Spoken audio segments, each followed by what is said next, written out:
What's up, SNA fans? Back here with another video. This is Super Ninja Austin, your host of your favorite YouTube show, the SNA Podcast, episode 172.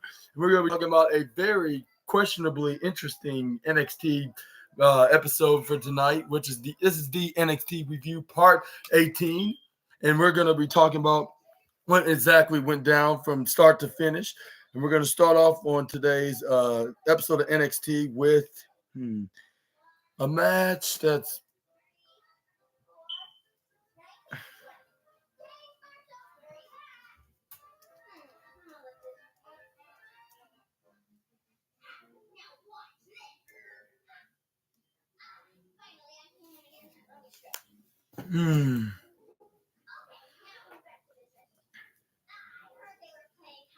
we're going to start off right now with Carmelo Hayes and Trick Williams getting into the arena, where both men have something to celebrate because this past Saturday they won their respective matches from with Carmelo's match against Alexis King and Trick Williams taking on all four other men: Tyler Bate, Dijak, and Josh Briggs and Braun Breaker in a men's Iron Survivor match, which the Iron Survivor was none other than Trick Williams. This is where, let's see.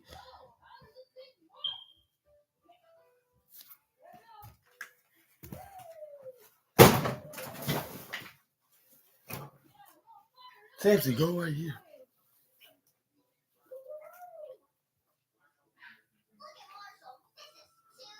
Let's see. Come on.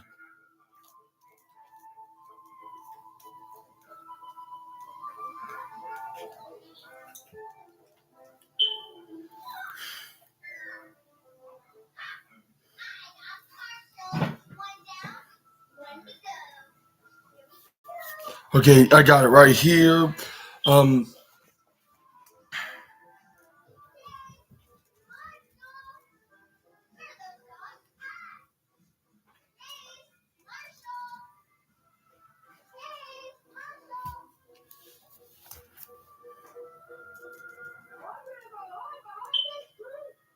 This is where everybody has a what's next for Trick Williams? Like, now he's number one contender for the NXT Championship on New Year's Eve, and he's like, yeah, well, I'm gonna make that announcement. Not an announcement, but I'm gonna make that known while I step into that ring later on tonight, and then tell everybody in the NXT universe that what is Mike or Trick. Mike Williams, Mike Trick Williams, I think he said he's gonna bring in this match. This is where Corey Jade's now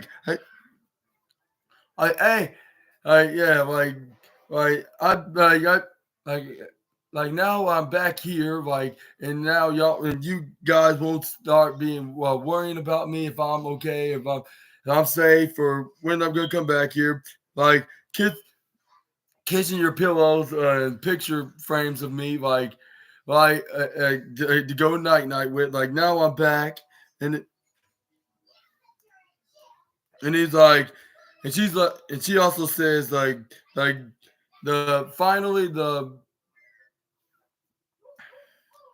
clouds has come up from the fog, and then I took time off from the hard, tough, difficult months, which was back in August, which was 4 months ago, I believe. And then this is where Corey J's they're not for me, but for you guys. Saturday at deadline, the sun finally emerged from the clouds, and then the fog has finally lifted off up below. And he's like, I don't know about you guys, what your thoughts about me being gone. The fans will continue to boo. This is where Corey J continues saying, you crying stuff to me with your little Corey J t-shirts and kissing your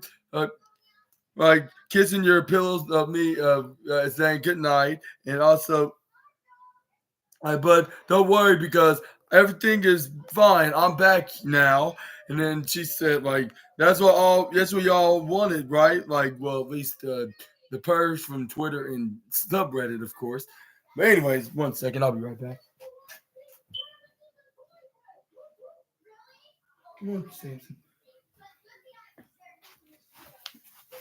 Okay, anyways, like she also said every day, every episode, so you were begging me to come back here, right? Is that correct? Fans were most of them was like, yeah.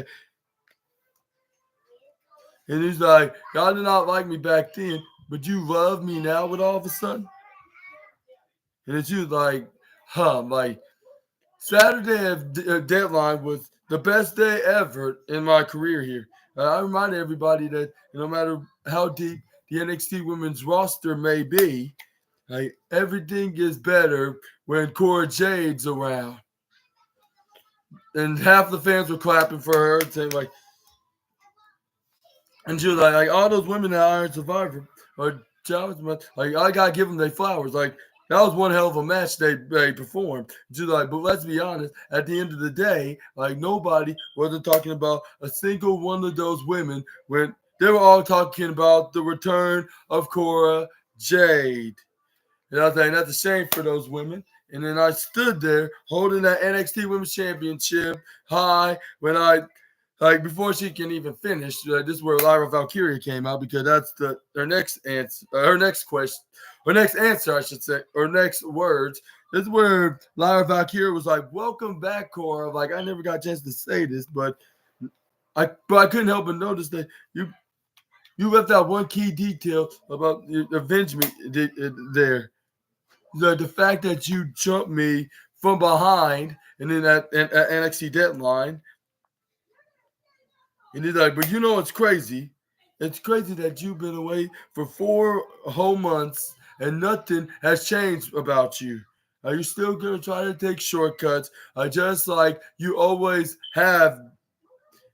And then this is where Corey Jade's like, did I ruffle some feathers when I got your attention? And then this is where Lyra continues like, listen, you made it the past 4 months, but things around here that definitely has changed.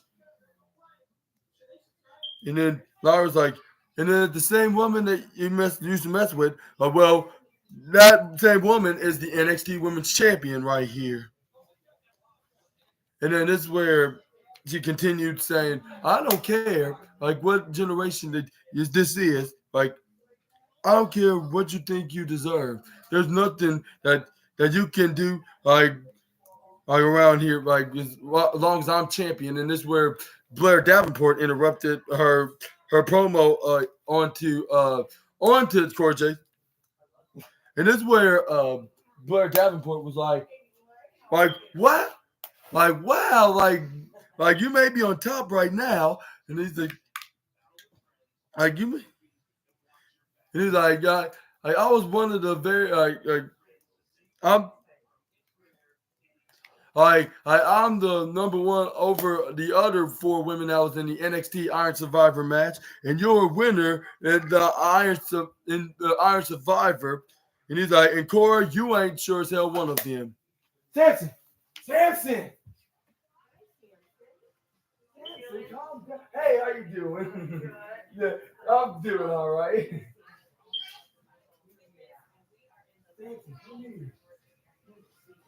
Mm-hmm. But anyways, this is where not Lyra, Blair Davenport.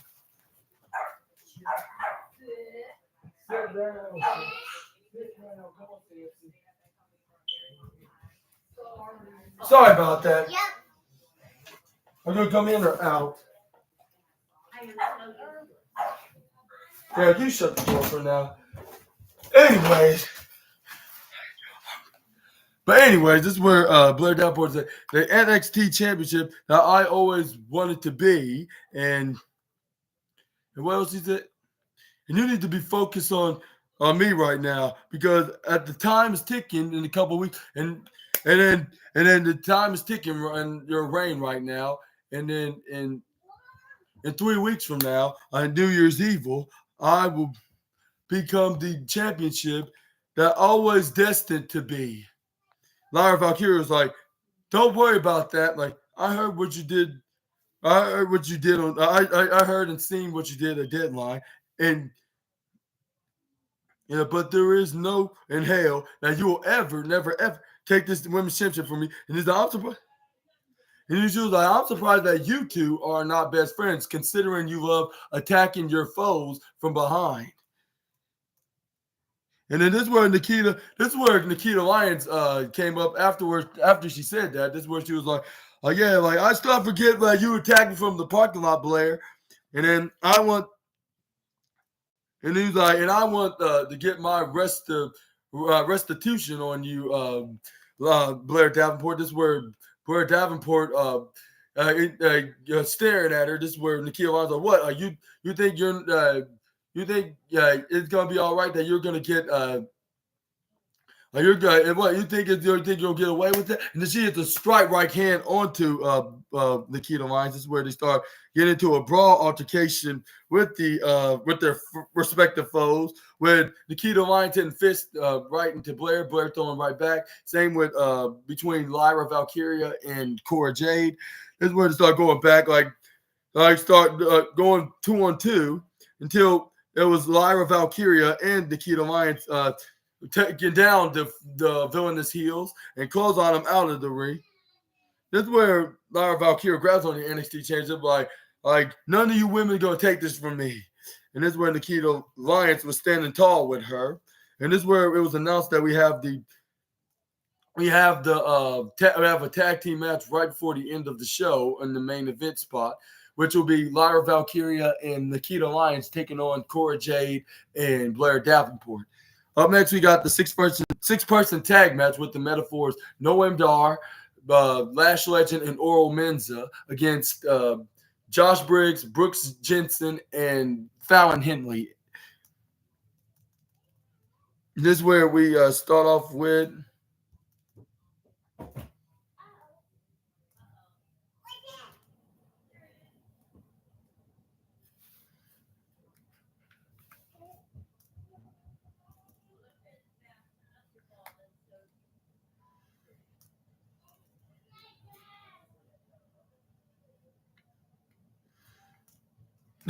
This is where backstage, like we had Kelly Kincaid interviewing Dragon Lee because he did win the NXT North American Championship from this past Saturday. No, it's Saturday.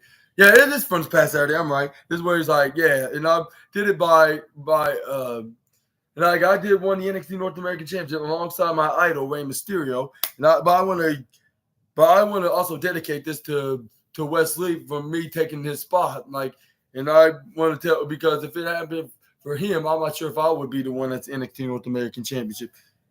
And but I want to wish you a fast and quick recovery. And then this is where Ryan Lee was like, Kelly, like, I want you to defend his title like he did, like as much as possible, more often. And that's gonna start tonight.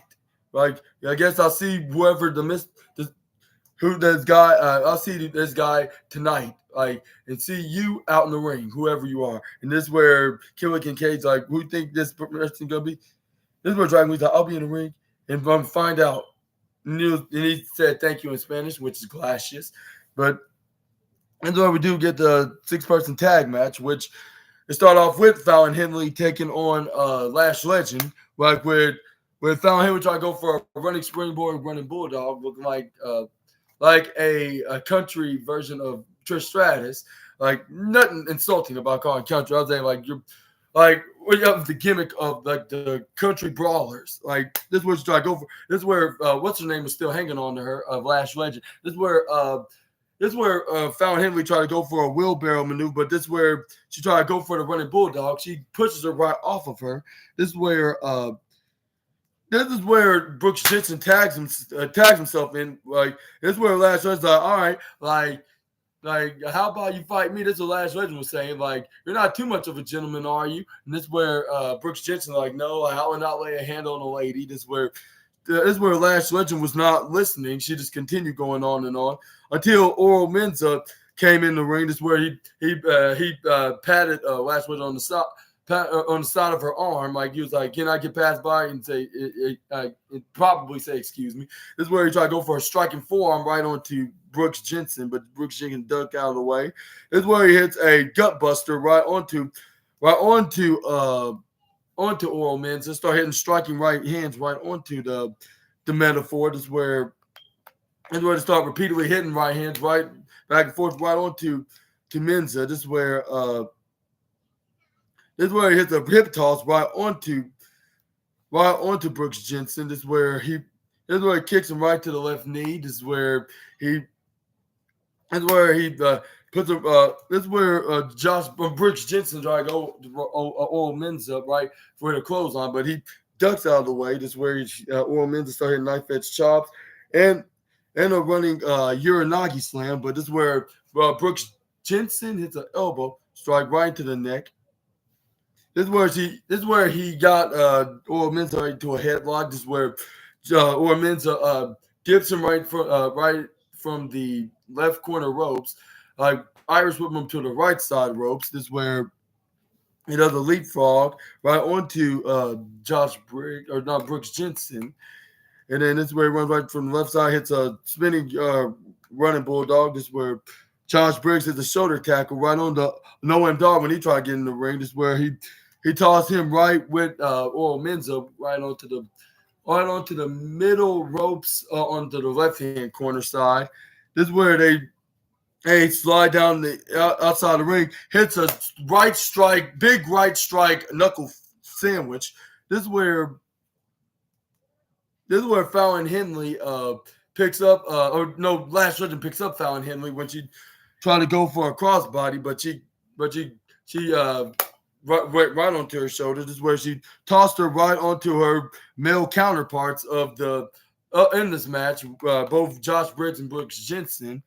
This is where the Metaphor stand up tall and start talking their trash right onto the bar brawlers, the country brawler bar brawlers, Josh Briggs, Brooks Jensen, and Fallon Henley. This is where Lash Legend got Fallon Henley back in the ring. This is where she put her in a backbreaker, like locking in like some kind of a hold right onto her. This is where she tagged in Noam Dar, which was him and Brooks Jensen with Noam Dar grabbing onto Brooks Jensen, put him onto the right corner ropes, like hanging him on with his ropes on the top rope on the right hand side, hitting striking roundhouse kicks back and forth right into the midsection. And then Noam Dar hits a snapmare, try to go for a pin, but this is where Brooks Jensen kicks out of 2 even. This is where Noam Dar put him in a headlock right onto Brooks Jensen. Brooks Jensen tried to reach for a tag right onto his tag partner, Josh Briggs or Fallon Henley to get back in the match. But this is where he said, like, I'm going to worry about that in just a minute. Like, this is where he started hitting right hands right into the midsection of right on the Noam Dar. This is where Noam Dar grabs onto Brooks Jensen, hits an uppercut right to his face. This is where Noam Dar tried to go for an attack right onto Brooks Jensen, but he hit the elbow strike right when he was laying onto Noam Dar and the rest of his Metaphor crew's corner in the lower right in this tag team match. This is where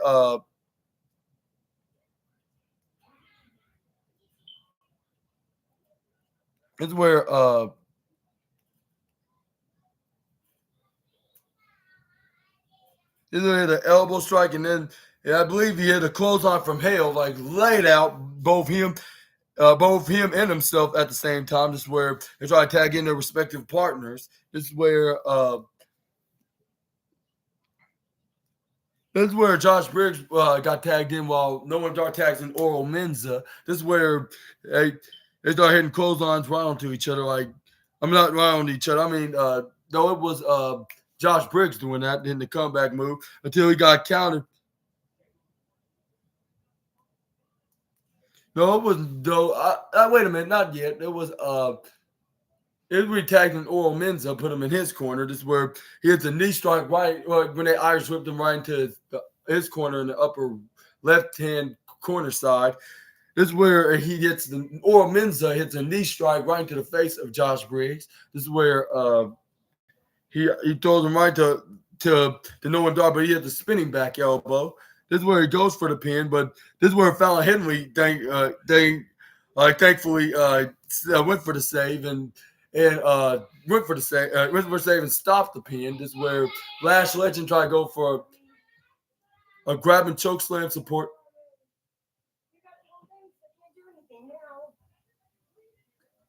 Yeah, go for a choke slam, pick her up into a pop-up power bomb right in the outside. But this is where Fallon Henley grab onto the ropes, Hurricane Rana knocking both of them out. This is where Oro Menza hits a flying European uppercut right onto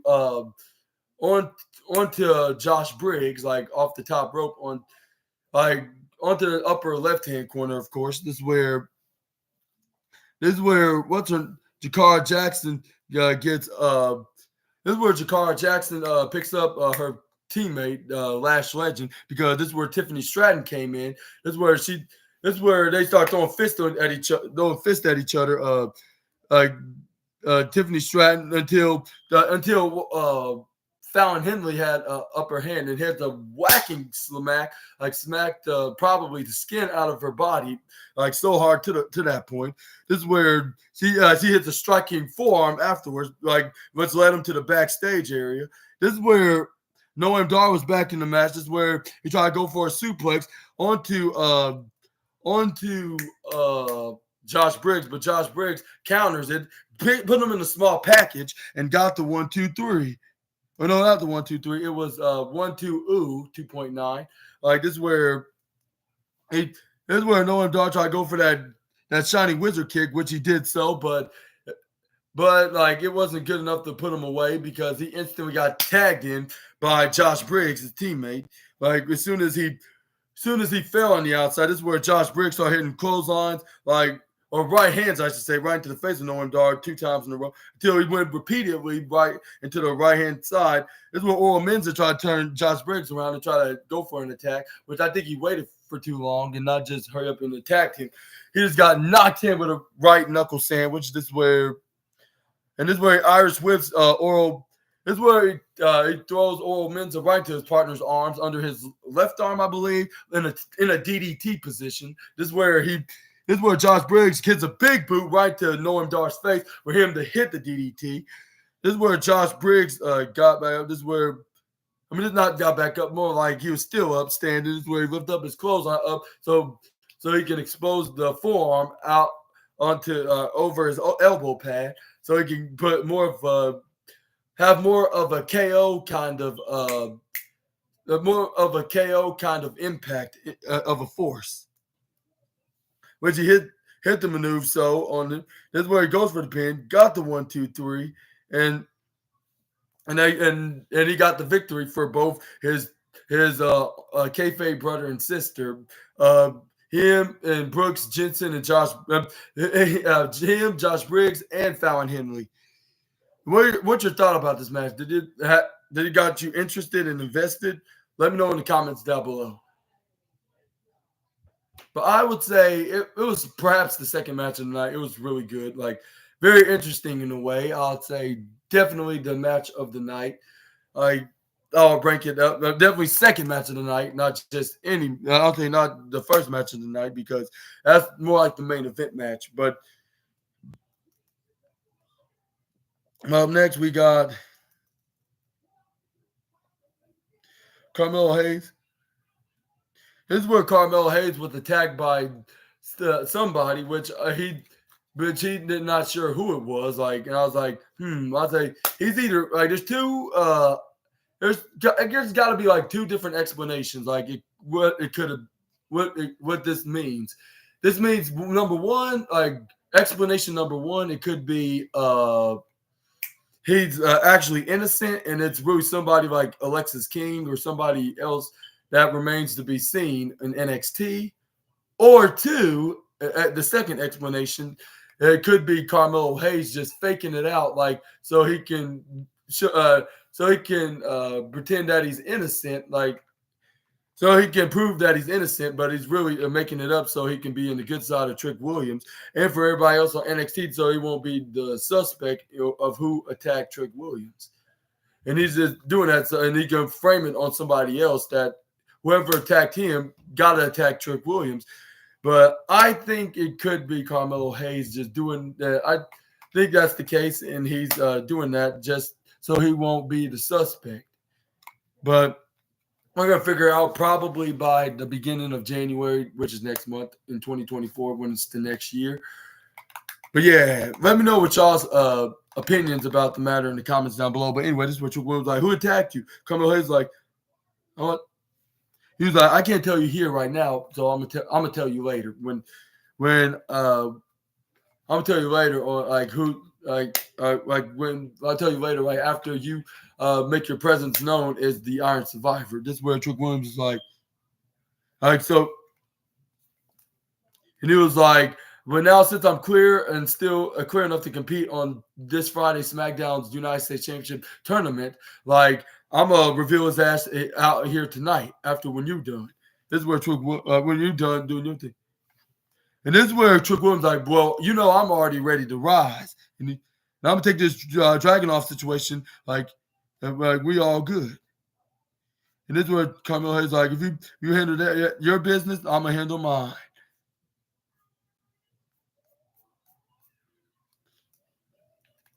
This is where up next week looks at all 8 superstars that are going to be in the Iron Survivor Challenge. Yeah, and see who's gonna. I'm not Iron Survivor Challenge. That's the Iron Survivor. I mean the Breakouts tournament of 2023, which it should have. That should have been, which they should have done, like when they were doing the women's Iron Survivor Challenge. Doing the women's Breakout tournament, I should say. This is where we got wrestlers like Dion Lennox. We got Luca Crucified, yeah.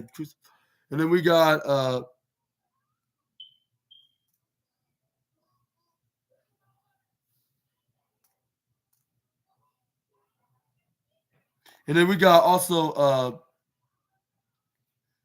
and we got Trey Bearhill, we got also and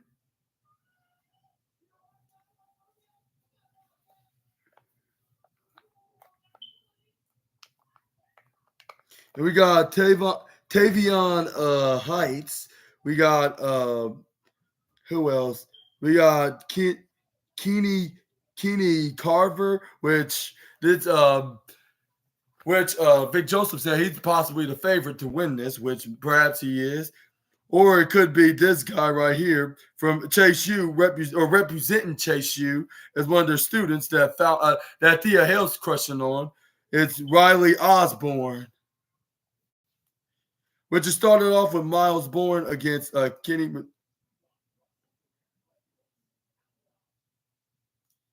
This is where Alexis King attacks what's his name?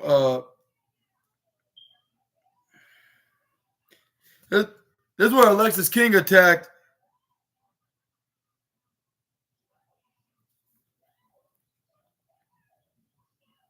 Here's where he attacked the first one they introduced. It was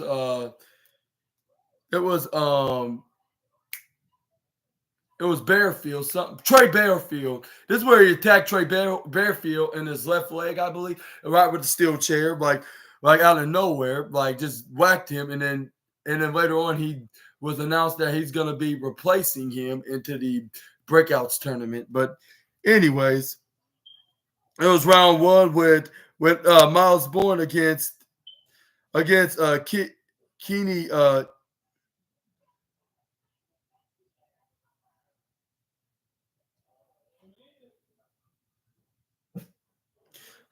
This is where Miles Bourne put him in a headlock. Keeney. This is where Keeney hits Miles with dipped him right into the upper left-hand corner ropes and put him in the bottom. This is where he shoulder tackles him, but surprisingly, this is where Miles Bourne was still standing when excuse me, Keeney was trying to hit a a shoulder tackle on him. This is where Keeney was like, "Come on, like you think you a big technical tough guy? Like, come on, get up." This is where he picks him up. This is where he goes right into a headlock. This is where Keeney right, that's where he dipped him right to the top corner ropes, put him in the other side and the bottom side ropes. This is where he. This is where they. This is where I try to go. This is where I try to go for it again. Go for a tackle. I go for a tackle on the Miles Bourne, but he was ready to hit him with a tackle himself, which both men were still standing. This is where Miles Bourne runs right to the right side, and this is where he tried to go for a. He got run and try to go for some kind of an attack move, but this is where Keeney tried to go for a big boot. He ducks out of the way. This is where he hits a drop kick right to the face. This is where but Keeney was still standing. This is where he hits. This is where he tried to hit a strike, but this is where Keeney was ready to hit an elbow strike, a forward elbow strike right into the face of Miles Bourne. Hit him with an elbow, like drop right to his head. And this is where he kicked him right into the midsection, or more like knee him to the midsection. Hit an axe handle, Irish whipped him right into the bottom right corner ropes. This is where he dodges. This is where Miles Bourne drop kicked him right to the face. This is where or not in the face, drop kick right from the back, right to the back, face first, right into the turnbuckle in the lower right corner. This is where Miles Bourne grabs and hits a right hand right to the Keeney. This is where he starts stomping on him right to the midsection. Like the referee was like 1, 2, 3, 4. Till he had to stop and for like at least 1 second. He hits a striking right hand right to the face of Keeney. This is where he hits a right hand right to his midsection. This is where he hits him face first right onto the turnbuckle. This is where he started hitting the right hand right to the ribs. This is where Oba, yeah, Keeney Oba, yeah, that's what his name is. This is where he puts him face right into the top turnbuckle. This is where he's elbowing Miles Bourne. Miles Bourne trips over Keeney Oba, right face first, right into the canvas. This is where Miles Bourne starts stomping on the back of his knee. This is where he hits a double foot stomp right onto his back, face first, right to the canvas. This is where he tries to go for a pin, but this is where Oba kicks out of the maneuver. This is where Miles Bourne hits a knee right to Kenny Oba's back. This is where he started hitting knees right to the back. This is where he tried Irish whips Oba right to the lower right-hand corner rope. Turnbuckles, I mean. This is where he counters. This is where he hits a dodge, which Kenny Oba tried to go for an attack, but he missed him by an inch. But he still managed to hit him with a big boot. This is where Vic Joseph was like University of Alabama, like 6-time champion, and there, and this is where Miles Bourne was trying to go for a right hand. This is where Kenny Oba dodged it, hits a right hand of his own right to his face. This is where Miles Bourne tried to go for another attempt, but it seemed like he was double cursed and hitting unsuccessful, trying to execute two unsuccessful finishing moves at the 2 times in a row. This is where he hits an axe handle right onto Miles Bourne. This is where he hits double. This is where Miles Bourne tried to go for a clothesline, but he ducks out of the way. He put him in the back suplex maneuver, but he hits him with a belly to back one claw choke slam right into the middle of the ring, with bringing him down like triple times more into the canvas. This is where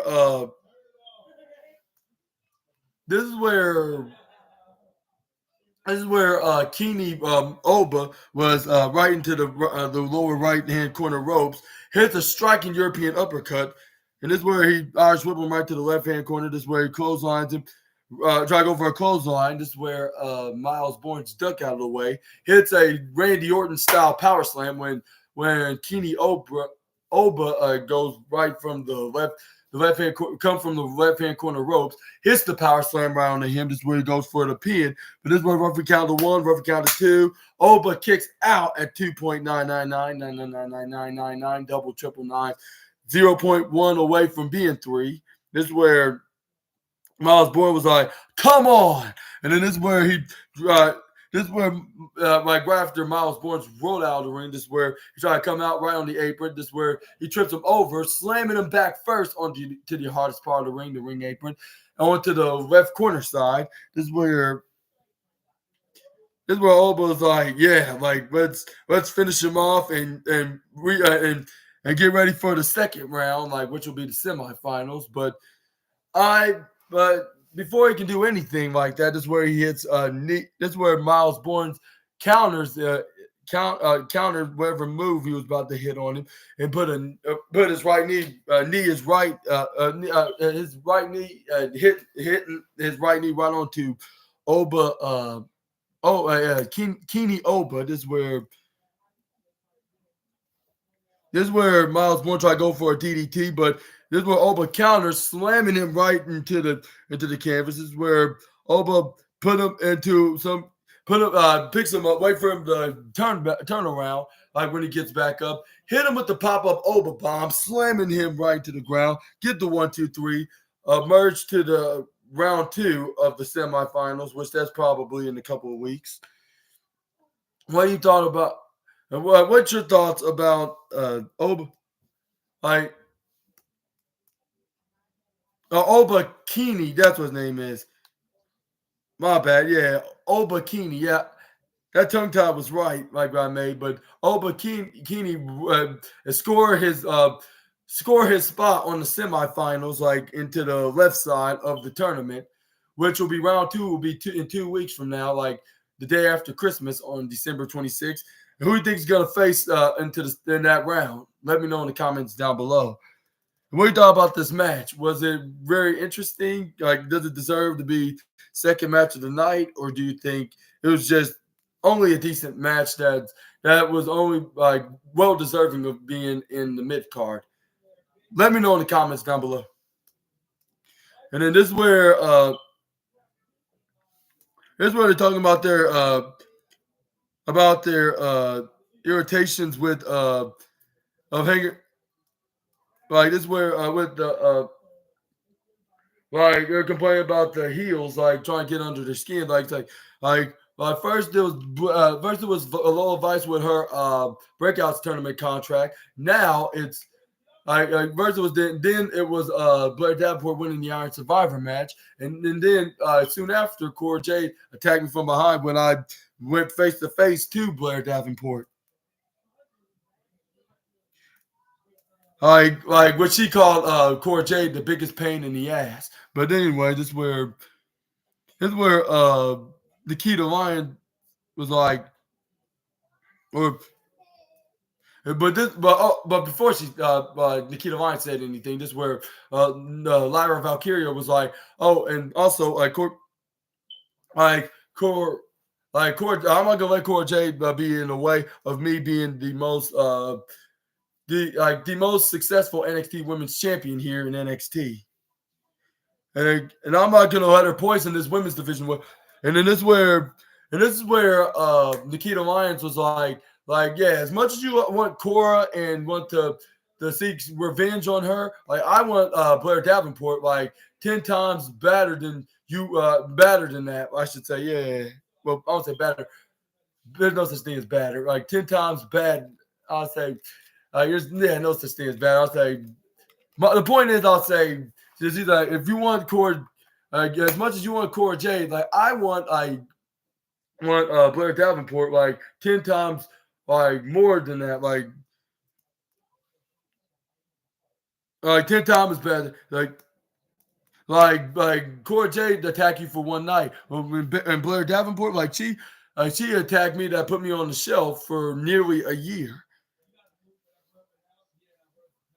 And then she was like, and if you thought my kick was last week was nasty, like, see, that's the way I'm gonna put it. Just wait until tonight when that's one But that's one way to find out tonight. And then this is where Lyra Valkyria opened up her locker door. This is where a picture of her raising her hand with Becky, but where Becky's where head replaces but it was replaced. But Becky's head was replaced by Tatum Paxley, which Nikita Lyons couldn't help but notice. Like, what's this? And this is where Becky was like, "Oh, that's me and Becky." And then she was like, "No, I think that ain't that you and Tatum." And this was like yeah, but me and Tatum, like what the hell? And she was like, "It was me and Becky, but me and Becky, but what? Why Tatum would put a picture like that?" And that's very creepy. And this is where Nikita Lyons agrees, like, yeah, Tatum's a weird girl, like very weird. Yeah, but I would say it's just like, but all right, like I'm getting out of your locker room, like I'm gonna see you tonight, like, and this where Lyra Valkyria was like, yeah, like see you tonight as well, and she was like, what in the hell, like how'd she even open my locker and put that in there? But up next, we got Dragon Lee calling out any wrestlers on the NXT roster to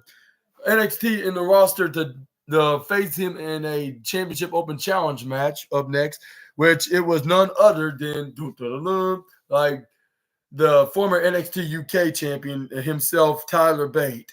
Not say the inaugural NXT UK champion as well, but yeah, this was a very unboring match. It shows like whatever match Tyler Bates on he's not gonna disappoint. Like most of the wrestlers that's on here on NXT, like they're not gonna disappoint of having a match here. Like even if it's mid card, main event, or even a tag team match, like that's whether if it's in the mid card, main event, opener, like you're gonna like the likes of Tyler Bate, Carmelo Hayes, Trick Williams, and even Ilya Dragunov and Wesley and Dragon Lee, like they put on some very hell of a great match, I would say. Yeah, to describe my opinions on when they're in the ring. But this is where Tiffany Stratton was in a backstage interview with Kelly Kincaid. He was like, and she was like, Fallon Henley should be put in her place where she belongs, and Fallon Henley would not be like Tiffany Stratton. And I was like, now you can talk, like Kelly. But before she can say any questions to her, this is where Tiffany Stratton walked out of there. And it's been announced that she will face Fallon Henley next week. And who do you think is going to win that match? And what's going to be what this feud's going to end up at, like when it's towards the end of their rivalry, like, and who's going to be the better woman into this feud? Let me know in the comments down below. But yeah, we're going to talk about the match with Tyler Bate, which it was not a disappointing match. I'll say, let me rephrase what I said about the third match of the night was the Breakouts tournament. I'll say the fourth match of the night because this was third. This was most definitely the third match of the night because it's like for the NXT North American Championship, and even for being just the last minute call, like for an open challenge match, like it still delivered. And for the rights of the North American Championship, what it should be like with with with Dragon Lee defending the NXT North American Championship in a weekly base, sometimes weekly, but more often likely, like what Wesley was doing when he was the North American Championship. But this is where Dragon Lee started hitting shoulder tackles right onto Tyler Bate until he ran right onto the lower corner of the ropes, and then this is where Tyler Bate ducks. This is where Dragon Lee runs right through the top corner ropes. This is where Tyler Bate tried to go for a leapfrog over right onto Dragon Lee, like, but he came from behind. This is where he went for a duck when Tyler Bate run right through the upper corner ropes. This is where Tyler Bate runs right through the bottom ropes after that. This is where Dragon Lee tried to go for a leapfrog, but this is where Tyler Bate caught him into a fireman's carry. Even amazed, even my 3-year-old nephew when he was watching it with me, he was like, "Whoa, he just really caught him!" Like with his little cute little baby, cute little baby talk. This is where Tyler Bate spin them around, like right onto the middle of the ring. Like this is where Dragon Lee tried to flip out of it, but Tyler Bate managed to caught him, put him into a headlock right onto the bottom of the canvas. This is where Tyler Bate was kicking up. This is where he tried to rope. This is where he flipped over. This is where he Dragon Lee picked up Tyler Bate, right, trying to counter it. This is where Tyler Bate tried to go for a kick to the midsection. Dragon Lee tried to do the same, but they pick up their legs respectively. This is where they put him down safe and sound until right after they try to go for a drop kick on each other respectively. But this is where both men falling down to the canvas, get back up. This is where they was like, okay, like you're on the same page as I am, like when it comes to trying to hit moves on each other. But this is where they might as well try to grapple each other to try to see who's going to get the upper hand, which was Tyler Bate grabbing onto his arm, twisting it around his ribs and midsection.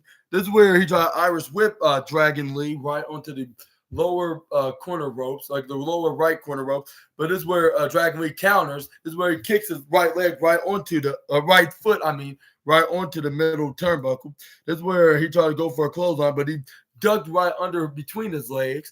And this is where he's like, come on, bring it, Dragon. This is where Dragon tried to grab on his arm. This is where Dragon put his foot right onto Dragon Lee's over his right arm, I should say. This is where he put it over his left arm. This is where he twirls him around, put him from behind, get him from behind, put his legs like right under his legs, and did a leapfrog right over him, right in front of him. This is where Dragon Lee tried to go charge that Tyler Bate. This is where he grabs on his arm, goes for an arm twisting schoolboy into a roll up, but it only got him a near fall of 1-2 and like 2.6, I should say. This is where Tyler Bate runs right from the bottom corner ropes right into a flying head scissors and flip attack. This is where Dragon Lee hits a cartwheel and a backflip after that. This is where he tried to go for a clothesline, but Tyler Bate dodges it right into the left-hand corner ropes. This is where Dragon Lee hits a Hurricane Rana, but this is where Tyler Bate was on his feet after doing the front flip, like he was still standing, like if they were in a lucha libre style match. This is where both did the leapfrog onto each other, like across from each other. This is where Tyler Bate run right through the left corner ropes. This is where Tyler Bate tried to go for a clothesline, but Dragon Lee was ready to do one too, and that's where they hit a double clothesline right onto each other respectively. This is where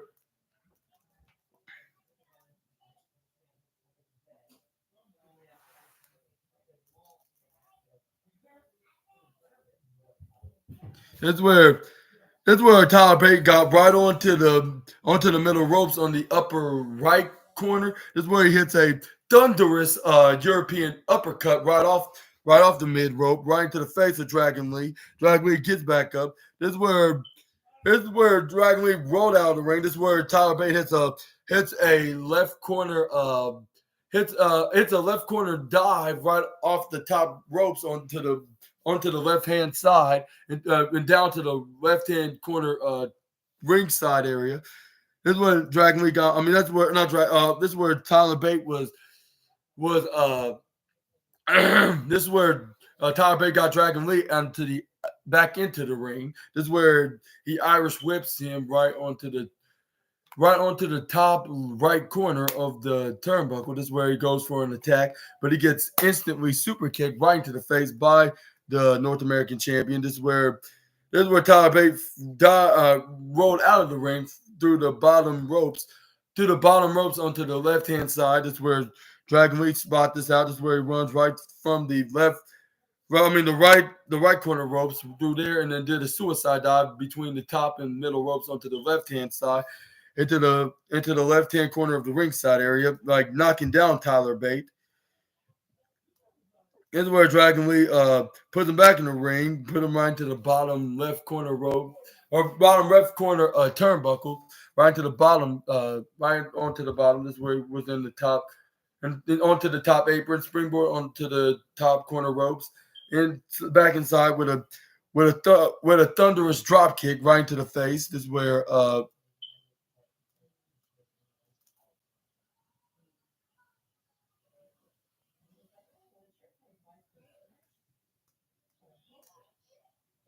and this when he tried to go for a pin, but he only got a 2.9999999 double triple nine, like zero, like which is a negative 0.1 away from being three.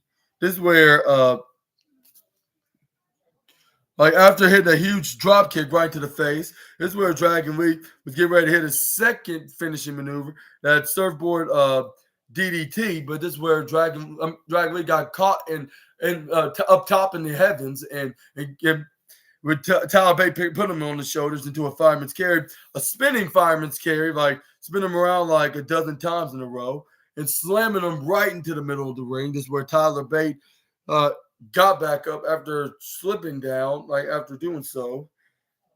This is where Tyler Bate hit the right hand, right onto the Dragon Lee, which fans were chanting, "This is awesome," which it definitely was awesome because these were two guys that had plenty of strong style wrestling moves that they've been doing from the past decade. And even though it was outside of America, of course, and they're small, but it didn't even matter because despite being small size, they still can hit heavy, hard hitting moves.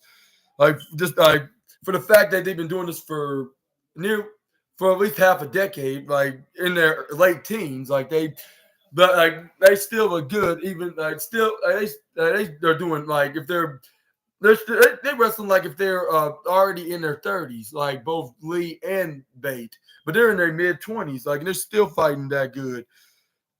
That's where Tyler Bate hits a striking right hand right onto a Dragon Lee. Dragon Lee hits a bicycle kick right into the face of Tyler Bate. This is where Tyler Bate hits a striking forearm right into the face of Dragon Lee. This is where Dragon Lee landed onto the right corner ropes. This is where Tyler Bate tried to go charging right at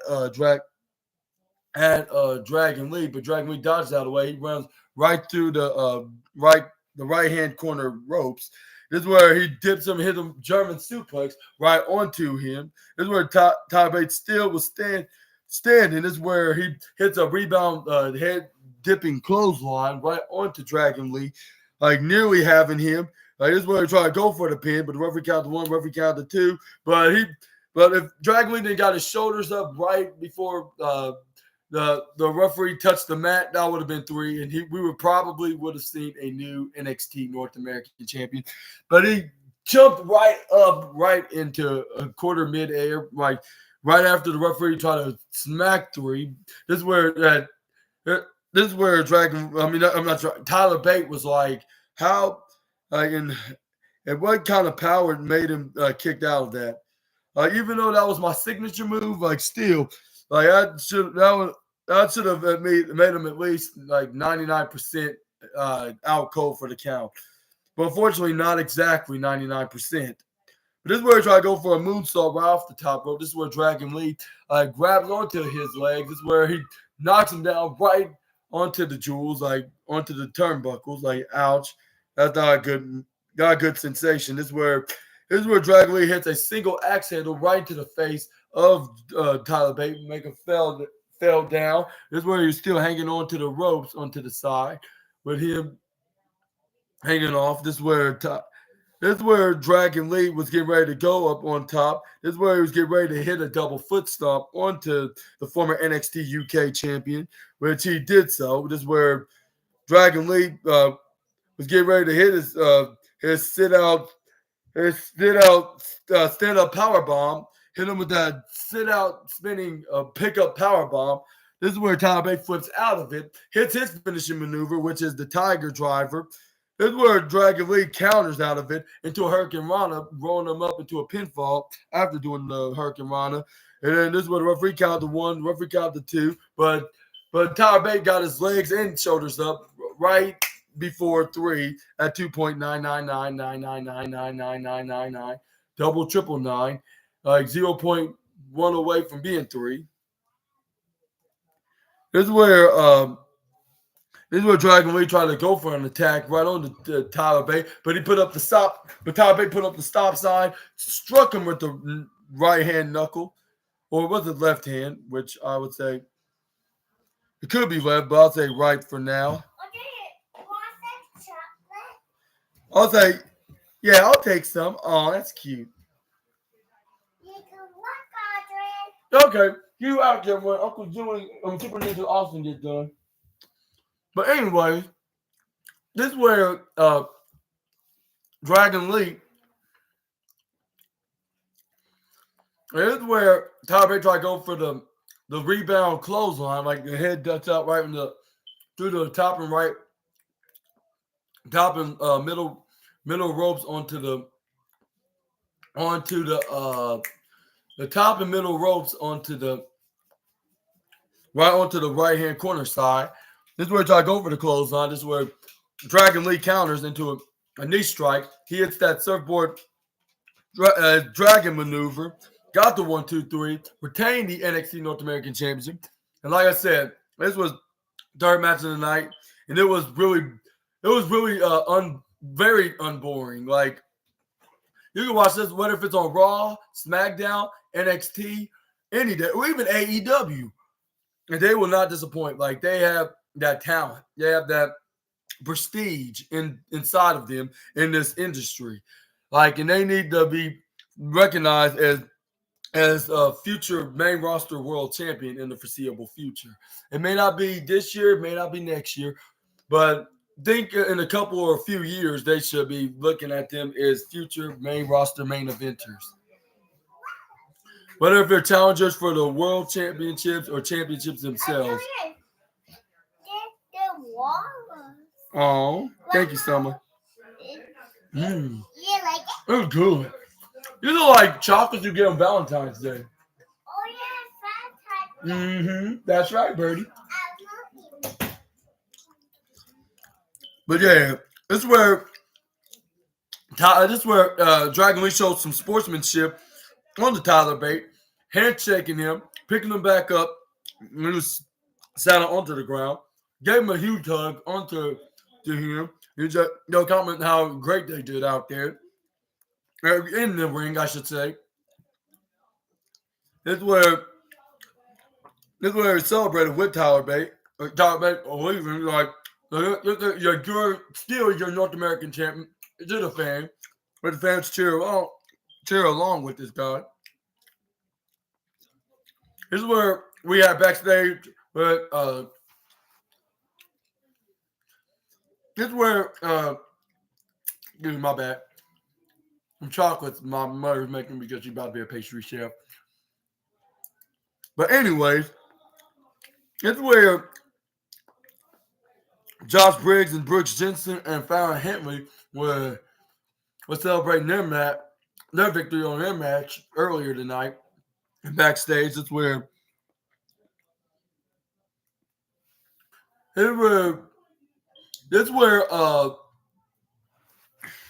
is where Brooks Jensen was like, "Are you okay?" And this is where I was like, "No, Brooke, like because of that garbage girl, Tiffany Stratton, like she really put me in a messed up and angry mood." And this is where Brooks Jensen was like, Brooks saved the match, and then he won the match, and he scored a pinfall on Noam Dar. And this is where Josh Briggs was like, "Yeah, that's right." And since I guess I'm next in line for the Heritage Cup trophy. This is where Brooks Jensen and Fallon Henley was quiet. They was looking at him like, like I don't know, like. And this is where it's amazing. It was very creamy and very chocolatey and very I'll say smooth. I'll say very smooth, chocolatey, and creamy. Yeah. Mm-hmm. Anyway, but back to to the recap. This is where Brooks Jensen was like, yeah, I want to drink out of that Heritage Cup as soon as I win that. And then this is where they both were like, that would be very cool. And it was like, and this is where Josh Briggs was like, but the Heritage Cup, like, look, like, I don't know how to tell you this, bro, but that's not your style. And this is where Josh Briggs was like, what do you mean, like, not my style? And this is where Josh Briggs was, Brooks Jensen was like you're more like a one round knockout kind of guy. Now, dude, once you when you hit somebody with that strike, like you're knocking them out for the night. Like it's where Josh Briggs was like it's 6 different rounds. Like it's thank you.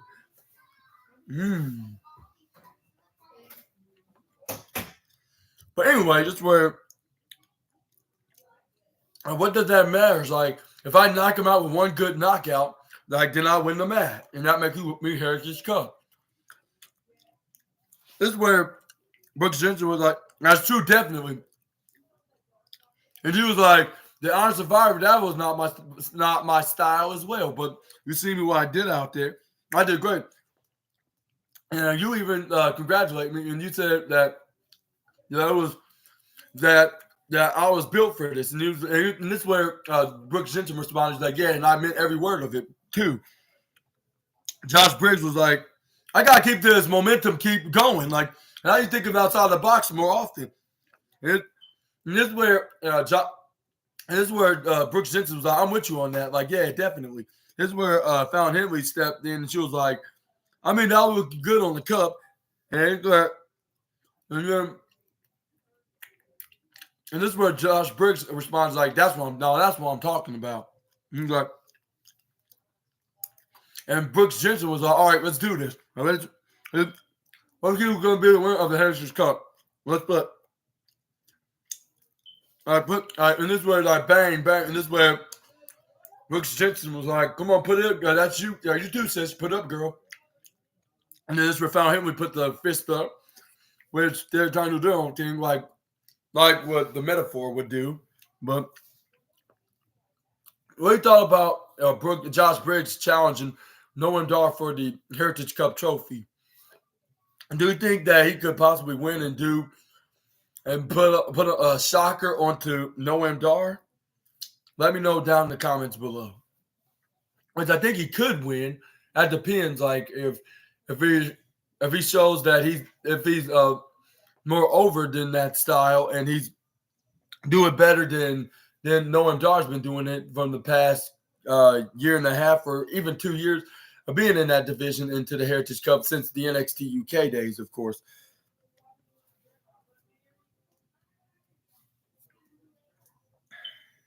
Here's where we got Dijak and Eddie Thorpe right now, which were a very brutally insane match, I'll say.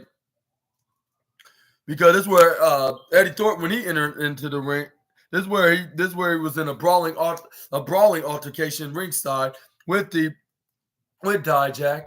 But before I get into that, this is where Alexis King was like, and now I took out Trey.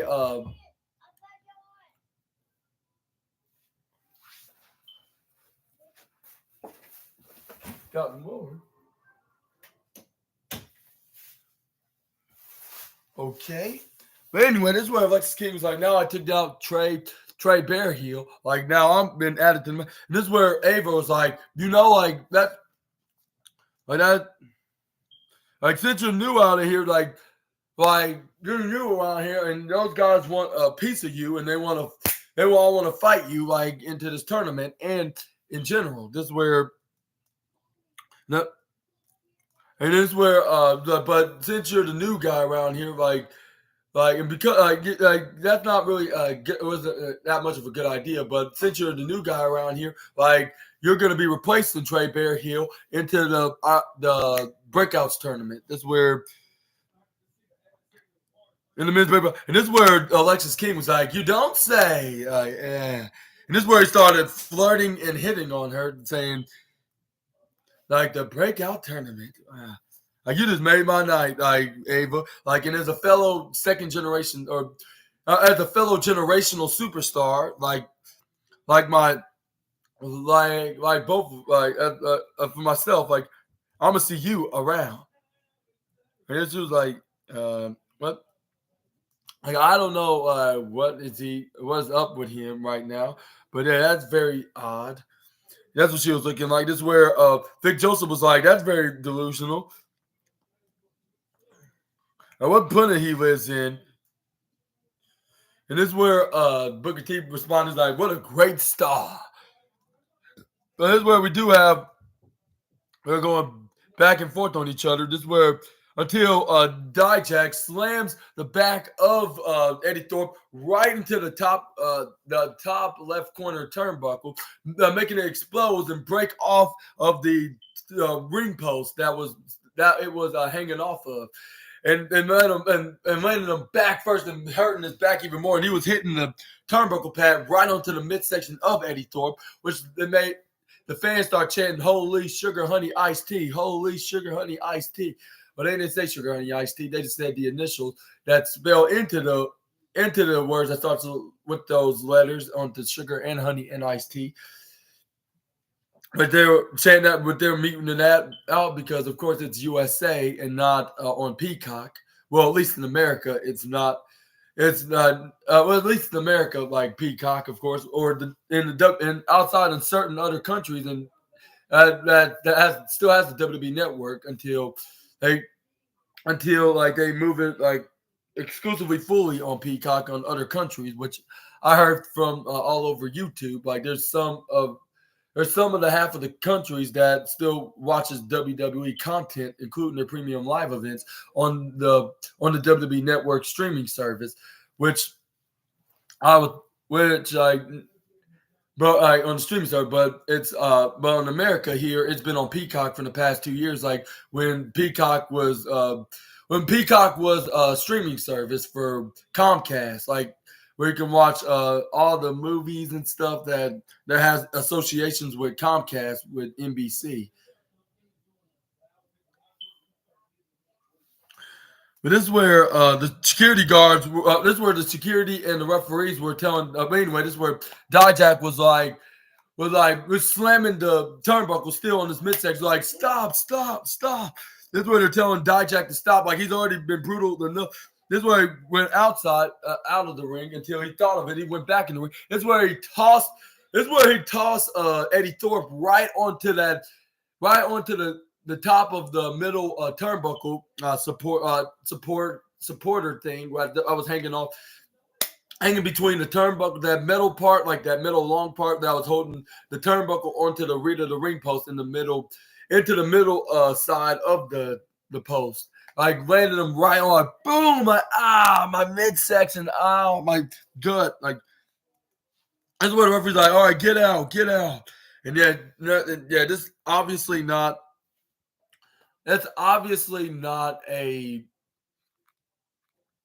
That's obviously This feud is obviously not over. And what do you think? What's next for both Dijak and Eddie Thorpe, and how they're going to set the scores once and for all? Which I believe Eddie Thorpe will have his moment. He will beat Dijak, and then he's probably going to get an opportunity for the NXT Championship, perhaps, because he was trying to get into the Iron Survivor match, but he lost to Braun Breaker in the qualifier, and not to mention losing at the second chance.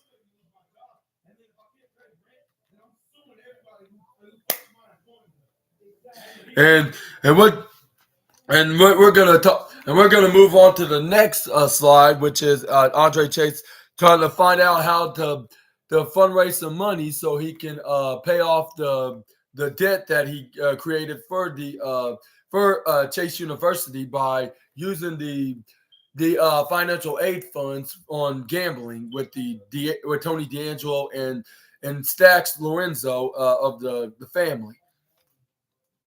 This is where he's like, all right, we heard like everybody with car washes and doing car wash fundraising and bake sale fundraising, and I want some more suggestions from you students. So I'm gonna point out like you with the numbers on the bake sales. And this is where the guy was like 60. Like 6 verse 6, like Mr. Chase. This is where Andre Chase was like, Like that's interesting. He was like, all right, like the girl with the car wash. This was like 200. She was like $245. Like onto step, like onto the car washing fundraising kind of pro programming. Like it's where this is where Andre Chase was like.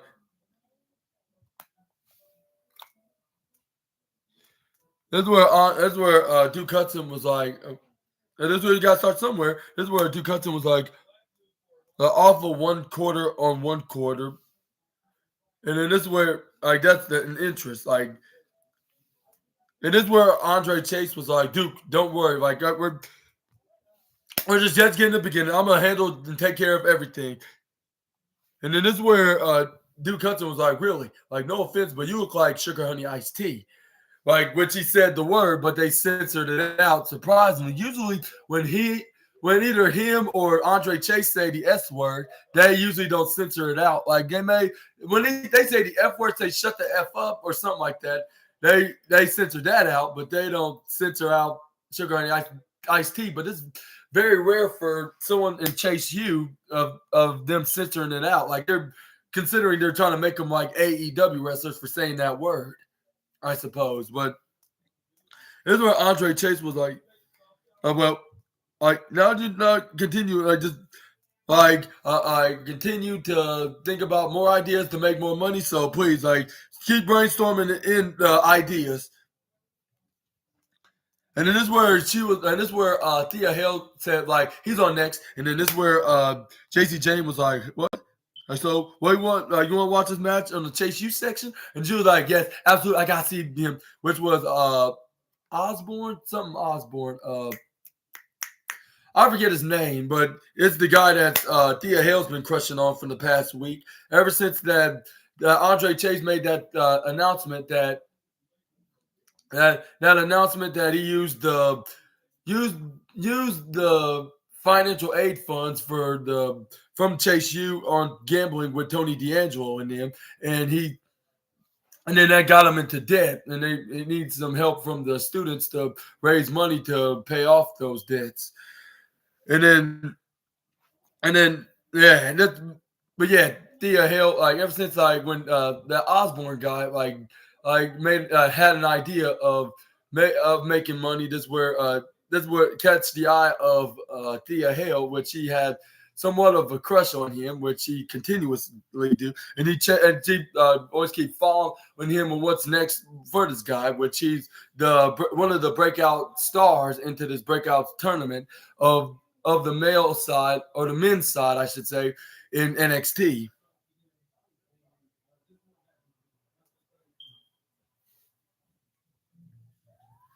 And then this is where Thea Hale was like, yes, like, can we do that? Like, this is where JC James was like, yes, we can do that because that's our section. And besides, we're students of Chase U, aren't we? And she was like, I see a good point.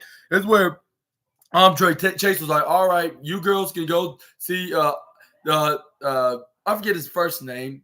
But yeah, like you can see his match on the next breakout tournament now. Like y'all dismissed. And this is where Scripps came in. He was like, hey, yeah. Like, hey, yo, Mr. Chase, like, I have a proposition for you. Like, keep this in mind. Like, this is where he gave him a briefcase, which is probably stacks of dollars inside, like, because he is teaming with OTM, like, Lucius and Bronco, of course. So they're going to be probably making some kind of a deal, even though it's probably could be risky and perhaps very, like, not really – I'll say not really appropriate to help out of paying off the debts of Chase U, but it's going to be probably helpful to help pay off the debts like completely, like into storyline. And what's your thoughts about this? Like of OTM being in some kind of a storyline with Team Chase U, which I would like to see that with Scripps, Bronco, and Lucius taking on Andre Chase, Duke Hudson and that Osborne guy, which that sounds very interesting. But what y'all thoughts on that? Y'all let me know down in the comments below. But speaking of the guy, And this is where Duke Hudson stared at Scripps and both Andre Chase, which like that could be half the money to pay off the debt. But we're gonna see in the foreseeable future if they can get paid off in storyline side of things. Of course, let me clarify things a little bit. But even though I don't really have to, because we all know it's a scripted show. And yeah. But we're just gonna move on to the second Breakouts tournament match. I would say this was maybe the second match of the night. This is where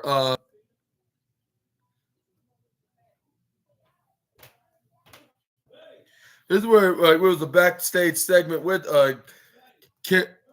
Cora Jade and Blair Davenport. This is where Blair Davenport kind of blamed Cora Jade. What was your deal of stealing my spotlight on Deadline? This is where Cora Jade was like, I didn't do that. Like if Lyra Valkyria, it was Lyra Valkyria. I did not steal your spotlight. It was Lyra Valkyria, and if she didn't came out there, I wouldn't have sure as hell wouldn't came out there and try to steal it from you. Like I would have, even if I made any kind of appearance, like I would have been in a backstage interview. Well, she didn't say the last part, but I just said I'm insinuating that, of course, but anyway, this is where she said. I would have, if anything, I would have honored your Iron Survivor moment, because you're because you earned it, and you proved all four of those women that you were gonna win, which I gotta admit that she did. Even though it was kind of in a partially a dirty way, for me to describe the situation of the matter, But she did won the match, and it was anything goes, and it was a 5-way Iron Survivor match, which anything could happen, anything can go, because there was no countouts, no disqualifications. I believe there was no rope breaks as well. Pretty much no rules. Only the rules is winning by pinfall and submission, and getting the most wins in the Survivor match, like a scrambler match, like a championship 5-way scrambler match. But if you pin your opponent that you scored the win before its 5 seconds came up, you put them in a penalty box for 90 seconds. But anyways, this is where Blair Davenport was like, let's let you know, when you get your title match, Cora, it won't be against Lyra, it will be against me. And because at New Year's Evil, I am going to walk out. After New Year's Evil, I'll be the women's champion, and we'll probably meet each other in that ring for that women's championship. And then this is where Cora Jade was like, wow, that's very interesting and assertive, and assertive at the same time. And then this is where Blair Davenport was like, great. And after what she did to me last week, I'll take care of Nikita Lyons. She tried to knock me out of the Iron Survivor. But can you imagine? I like it. That's where Cora Jade was like, all right, that's perfect. I'll take care of Lyra. And then you're great. And then she was like, that's great. Because after New Year's Evil, this is where, when she repeated herself, this is where Cora Jade's like, yeah, I get it. You already told me. And this is where Blair Davenport walked out of the locker room. This is where Cora Jade was like, oh, brother, or oh, sister, more this is where she starts stretching her arms out. This is where we do have this is where we got King.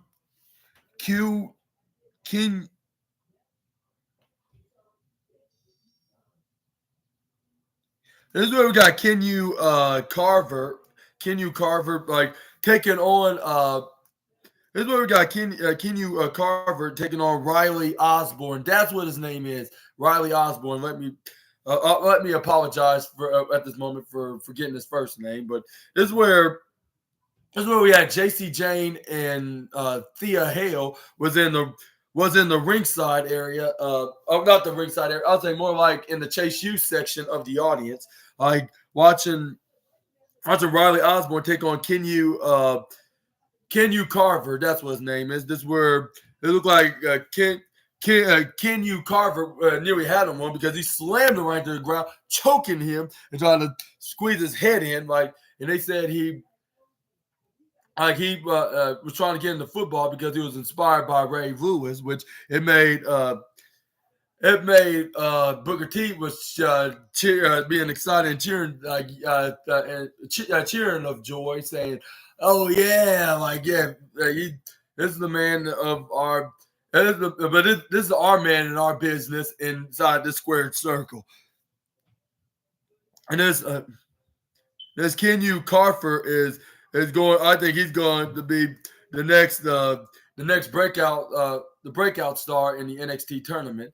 Like this is where Riley Osborne got out of his hold. This is where he put him in a back roll up, like with him sitting on his legs. Like this is where Kenyu Carver kicked out and pushes him off of him. This is where he runs right to the right hand corner ropes. This is where Riley Osborne hits a forward drop kick right to his face. This is where he hits a standing moonsault right beside him. This is where he tried to go for a pin onto Kenyu Carver. This is where he kicked out of the maneuver. This is where he tried to go spearing him right through the middle ropes onto the left hand corner when Riley Osborne was into the left side of the left corner of the hardest part of the ring apron. This is where he's trying to ram him outside in the left corner, ropes. This is where he hits a springboard somersault back in the ring, missing him by a second. This is where he runs right to the left corner rope, but he gets leveled by a huge clothesline from hell by Kenyu Carver. And this is where Dia Hill's like, "Oh my God, my sweet little Aussie boy." This is where I'm like, I hope he's not injured. And this is where I'm doing myself. But anyways, this is where Kenyu Carver was still standing, saying, "Yeah, that's what I'm talking about. Like, I am in this game, and this is what I'm gonna be. I'm gonna be the next NXT champion." This is where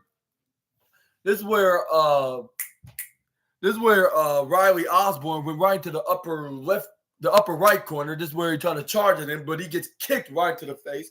This is where he goes right up on the middle turnbuckles. This is where he tried to go for a crossbody, but this is where Kenyu Crawford grabs him in midair. Carver with a V. This is where he hits him with a fallaway slam right onto in the middle of the canvas. This is where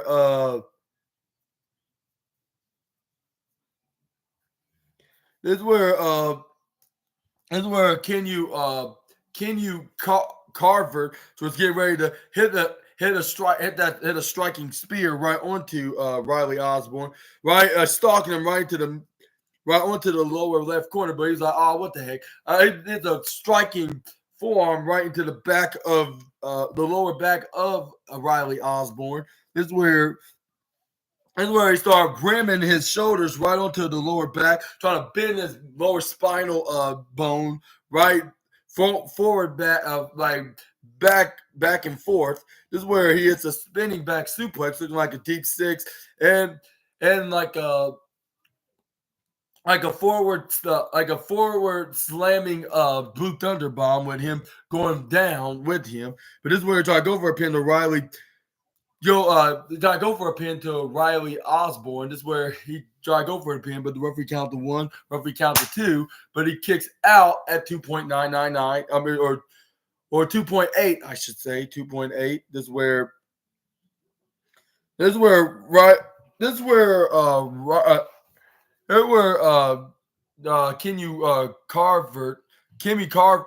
Kenyu Carver was like, "Are you sure that was 2 and not 3?"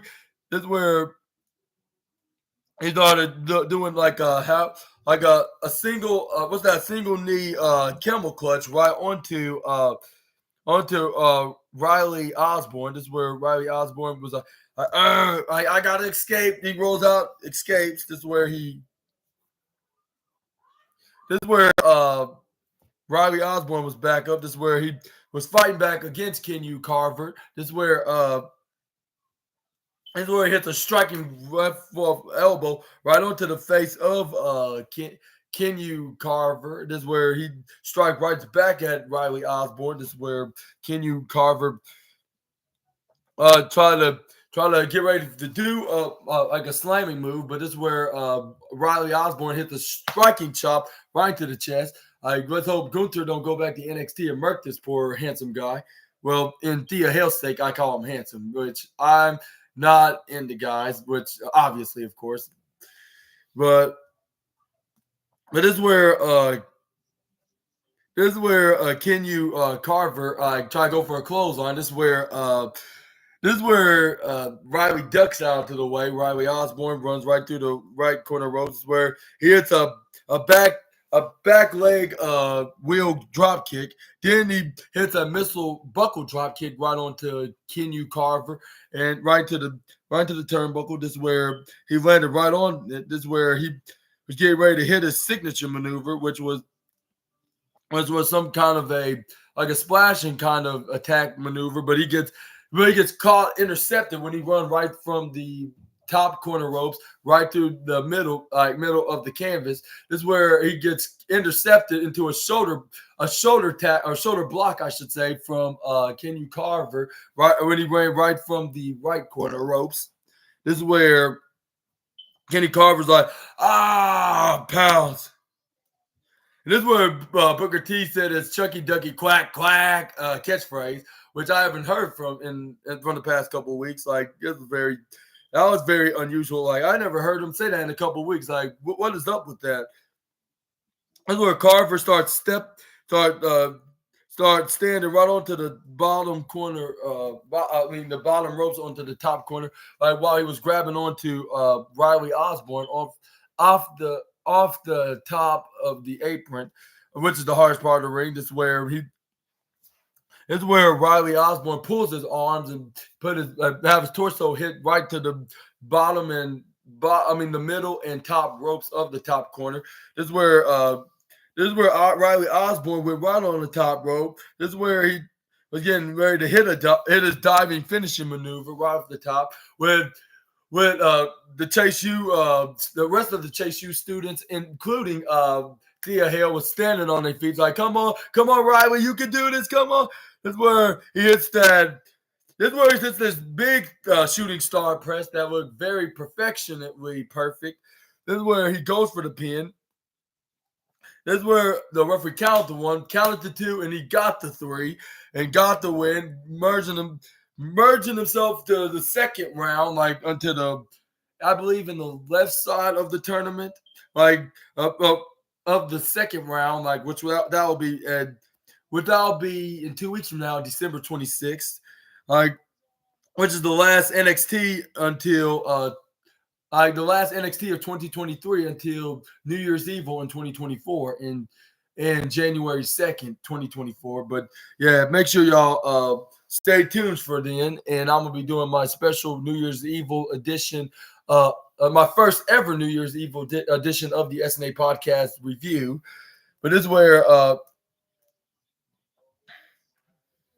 and that's where Vance, like, he'll face either Alexis King or Dion Lennox or Lennox, like one of these two, while Oba Femi takes on either Tavion Heights or Luca Crucified. Who do you think is going to win next? Y'all let me know down in the comments below. And what's your pick? Which I would say between Alexis King or Oba Femi or Riley Osborne. One of them three are going to be my top picks of this tournament. Top 3 picks, I should say.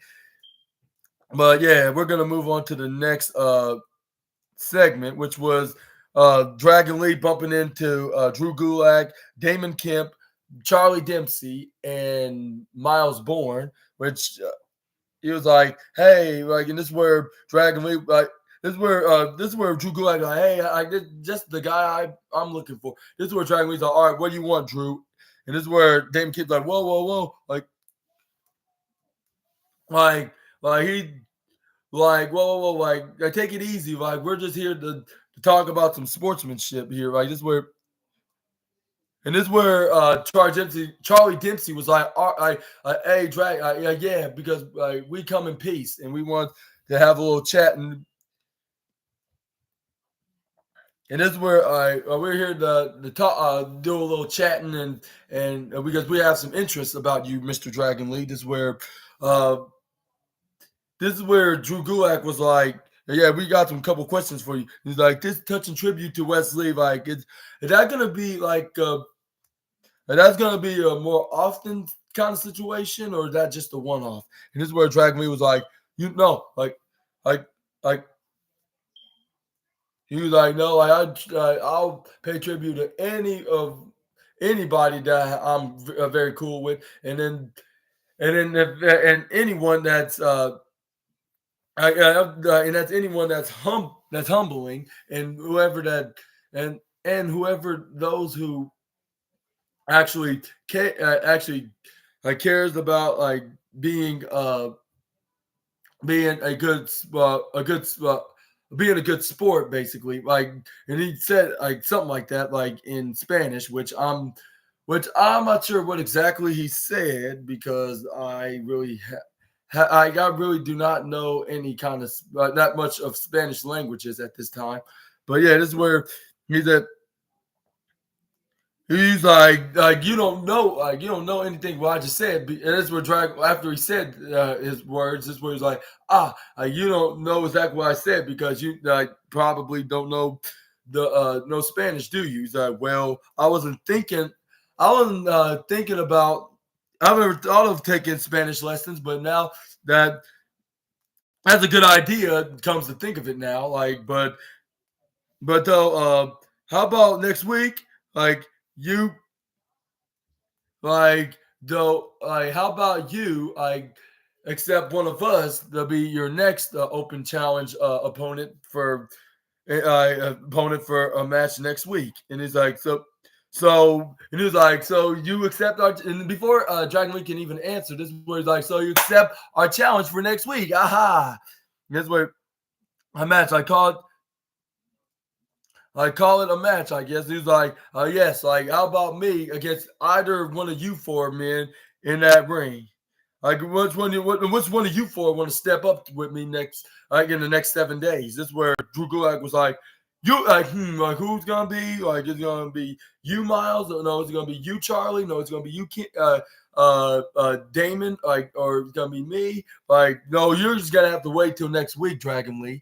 Like, it's like, see you then. This is where they walked off. This is where Dragon Lee's like, oh boy, like hopefully they don't have nothing sneaky up their sleeve. Like if they do, hopefully, I'm gonna try to look for some backup in case if they try to do something slick.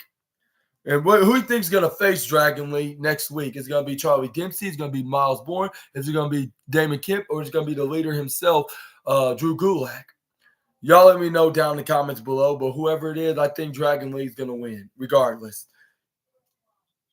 This is where we got Nikita Lyons and Lyra Valkyria taking on Cora Jade and Blair Davenport in a tag team match, which is the main event match of the night, which is the number one match of the night. Like how very interesting, and they put two women against other two women that they have beef with, and that they're in a current feud with, like with Cora Jade attacking Lyra Valkyria with like from behind back from this past Saturday when she confronted Blair Davenport when she won the Women's Iron Survivor match, and she also and Blair Davenport's gonna take on Lyra Valkyria at NXT New Year's Evil in 2024, which I believe will be January 2nd. But yeah, let me know what's the actual specific date is in the comments down below if it's not January 2nd. But anyways, but also we have, and also Nikita Lyons have some problems with Blair Davenport because for the fact that she got attacked by her at the beginning of this year when she became the mystery woman that attacks the women in the parking lot, like her, Wendy, her, Nikita Lyons, and Wendy Chu, and even So Ruka, which the other two women that we haven't seen in months. But yeah, this is a very storytelling and entertaining match that's telling a story like with the women like having unfinished business with one another, like of this feud, turning it into a tag team match with the two women's baby faces taking on the two heels. And I believe it started off with Lyra Valkyria and I think they're going to turn these matches, respectively, into matches at NXT Vintage Day, like with Nikita Lyons taking on Blair Davenport and Lyra Valkyria taking on Cora Jade for the NXT Women's Championship in February. That's my only prediction, of course. But yeah, that's my number one favorite month, which y'all probably already know. But anyways, this is where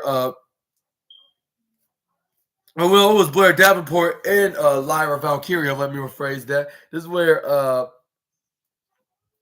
they start grappling each other into the ring. This is where they spin around. This is where not Blair Davenport, Lyra Valkyria spinned around, grabbed her in the back to belly position onto Blair Davenport.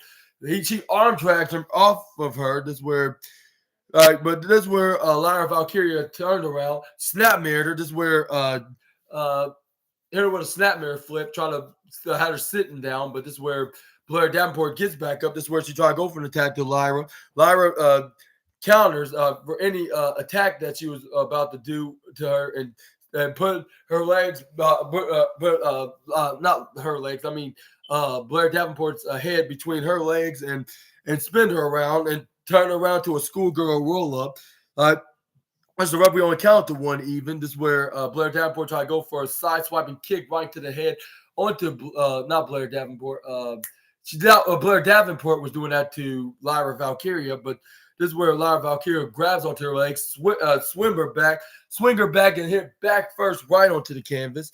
This is where Lyra Valkyria tried to go for a pin on the Davenport, but this is where she kicks out of it. This is where Blair Davenport trips her over, tried to go for a pin, but this is where Lyra Valkyria kicks out of her pinfall like in 0.999. This is where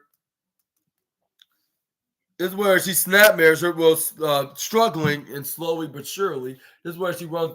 She faced her right into the left hand corner ropes, runs right towards there, trying to go for a side swiping kick, but luckily for Lyra, she ducks out of the way. This is where she does the kip up afterwards. Try to go for that spinning Valkyrie kick.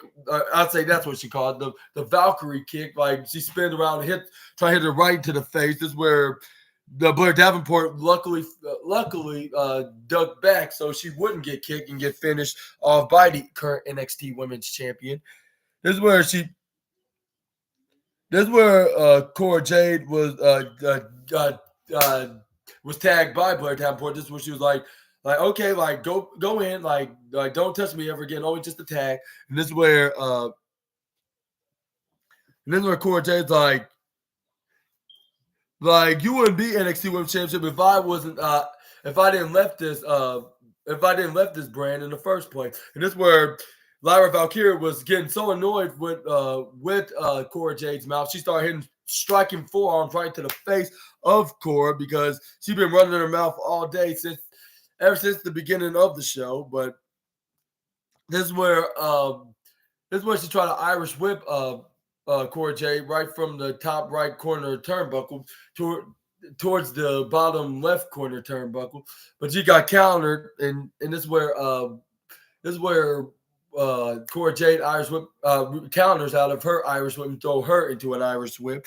And yeah, and I checked. I wasn't sure that Cora Jade was even Irish, like Lyra. This is where Lyra went right on the mid ropes. This is where she spins around. This is where she dodges Cora Jade's attack, and she landed right onto the bottom turnbuckle. This is where Cora Jade tried to go for an attack, but this is where Lyra Valkyria was prepared. She hit the hip toss right onto her.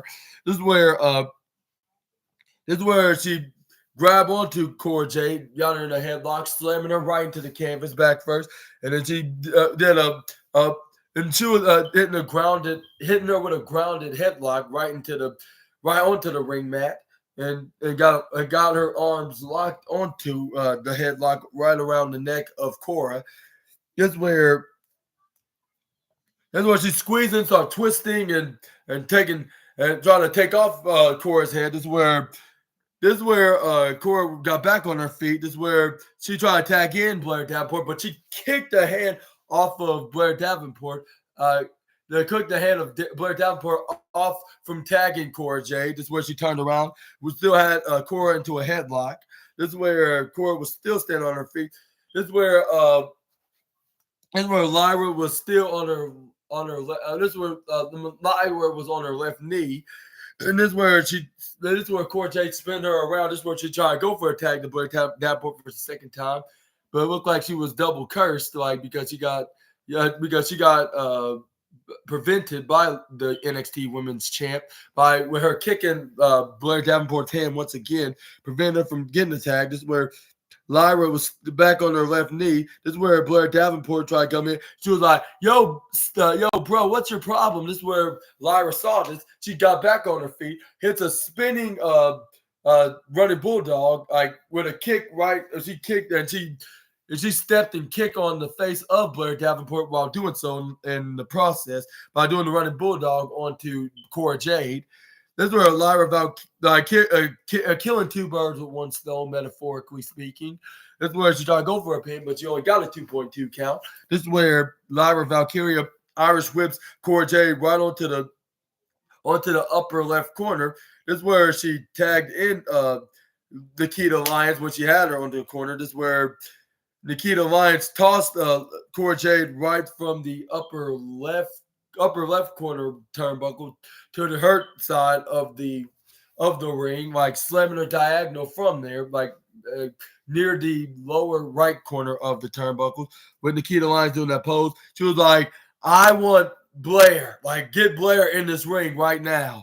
And this is where Cora Jade tags in Blair Davenport. Blair Davenport tried to charge at her into a crossbody, which is the ultimate comeback move in all the sports entertainment / pro wrestling, but it didn't work into Blair's favor because Nikita Lyons countered out the move, hit her with a big body slam, and then Nikita Lyons starts stalking Blair Davenport when she started rolling back to her corner, tagging in Cora Jade. She was like, okay, I'm going to finish this match off with Cora, I guess. And this is where she tried to go for a clothesline, but this is where Cora turned ducked and went right from behind of Nikita Lyons, hit the striking forearm right to the back of her head. This is where Nikita Lyons is like, you did not want to do that. This is where she started hitting her forward strike, leg swiping kick right to the head of Cora Jade. This is where she hits another one. This is where Nikita Lyons try to go for that spinning body slam, but this is where Cora Jade flips out of it. This is where she pushes her right onto the right-hand corner ropes. This is where she nearly got tripped over by Blair Davenport. This is where Blair Davenport saw this. This is where she tried to kick her right into the face off of her. This is where this is where the distraction worked onto Nikita Lyons, because this is where Cora Jade took advantage, hits a shiny wizard knee strike right into the back of Nikita Lyons' head. This is where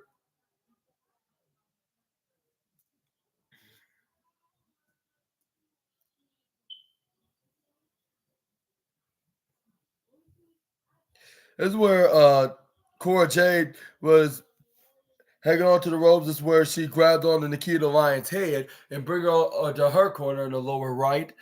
Tags in Blair Davenport. This is where Blair Davenport grabs onto Nikita Lyons' head from Cora Jade, put it right onto the middle ropes, and hits a striking boot right to the face of Nikita Lyons and right off the middle ropes onto the right-hand corner side.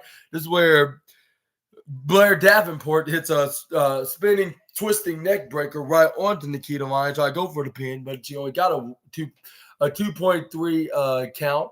This is where Blair Davenport grabs onto the head of Nikita Lyons. This is where she put her in a sleeper hold until she got out of it, like easily, but not that easy enough to do much of a comeback. This is where Blair Davenport tried to grab onto her legs and try to go for like a slingshot flapjack, but this is where Nikita Lyons kicked her right off and sent her right into the lower left corner side. This is where she tags in Lyra Valkyria and started hitting her comeback moves like those forward swinging roundhouse kick. This is where she tried Irish whip Blair Davenport on towards the left hand corner ropes. This is where Blair Davenport counters. This is where Lyra Valkyria hits a ultimate comeback move in all of sports entertainment / pro wrestling, and that is the crossbody of 2023, of course, which it might be soon to be 2024 in the next 3 weeks.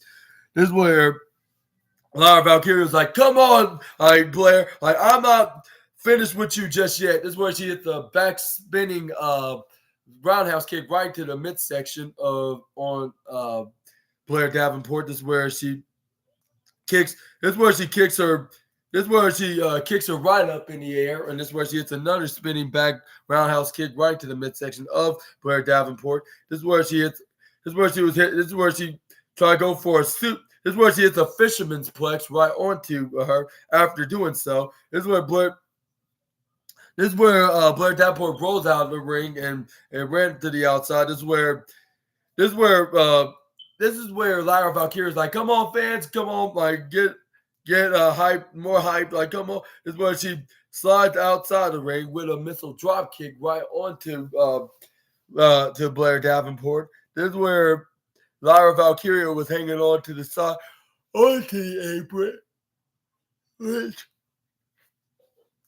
which she went on the outside, grabbed her from the left corner side of the ringside area, throws her back in the ring. This is where Tatum Paxley was right behind her, sitting onto the upper left corner Barry barricade, like hanging out there loitering into Barry's funeral tombstone.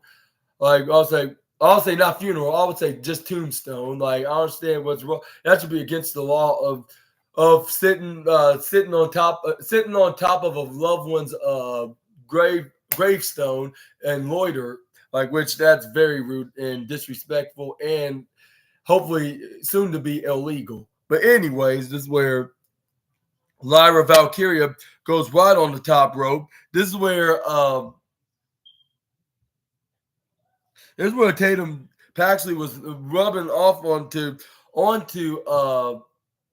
the feather of Lyra Valkyria. And I was like, I hope this is not turned into like a similar storyline with her being like a crazy fan, but she's not starting as a crazy fan. She's just more like a stalker, like what Mickie James played, like when she very first got the WWE back in 2006, and when she did that storyline with Trish Stratus, which led up to WrestleMania, which was very uncomfortably inappropriate. Of course, this is where Lyra Valkyria tried to go for a crossbody right on the upper left corner ropes. This is where Blair Davenport grabs on there right back in the ring. This is where she tried to go for a suplex right onto Lyra Valkyria when she moved out of the way from the crossbody. But this is where she tried to go for a suplex, but Nikita Lyons kind of saved her life. This is where Nikita Lyons saved the day. This is where Cora Jade came in and hits a striking right hand right onto Nikita Lyons' head, like right onto her corner. This is where Lyra Valkyria hits a step up instigiri right onto Cora Jade after she done that, but she landed. Right, she spun around and fell down into the ground back into her corner. This is where Blair Davenport finished what she started, which was a guaranteed. Like she went up going for a suplex, like more like a knees down Falcon Arrow, I should say. This is where she tried to go for the pin. It would have been 3 if it hadn't been for Nikita Lyons, because she pulled her legs and her hair off, Blair Davenport and her legs right off of Lyra Valkyria into that pin. This is where Cora Jade tried to come in for the save for Blair Davenport. This is where Nikita Lyons.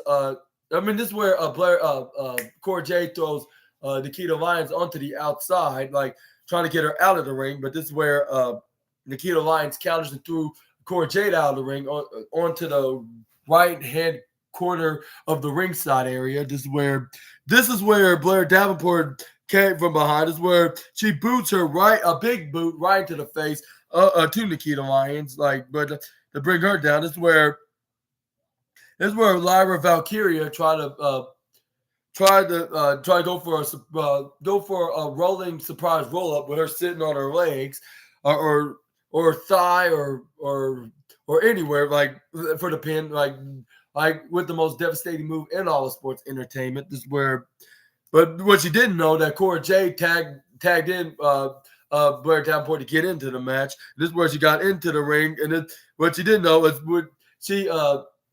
until Blair Davenport kicked out and pushed her right towards Cora Jade when she was getting out on her corner into the lower right onto the apron. This is where she tried to go for a shoulder tackle, but she got knocked down by Lyra because she was double times stronger than Cora at the time. This is where Blair Davenport grabbed onto Lyra Valkyria with her hands right onto her, hit the knees right to the face of Lyra. This is where Blair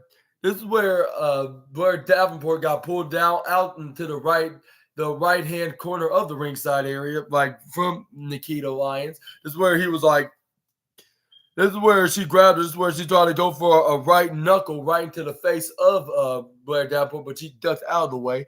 This is where she was leaning on to out on the announce table with Blair with Nikita Lyons was trying to go for an attack, trying to go for that thunderous kick. This is where Cora Jade took advantage and tried to go for a pin.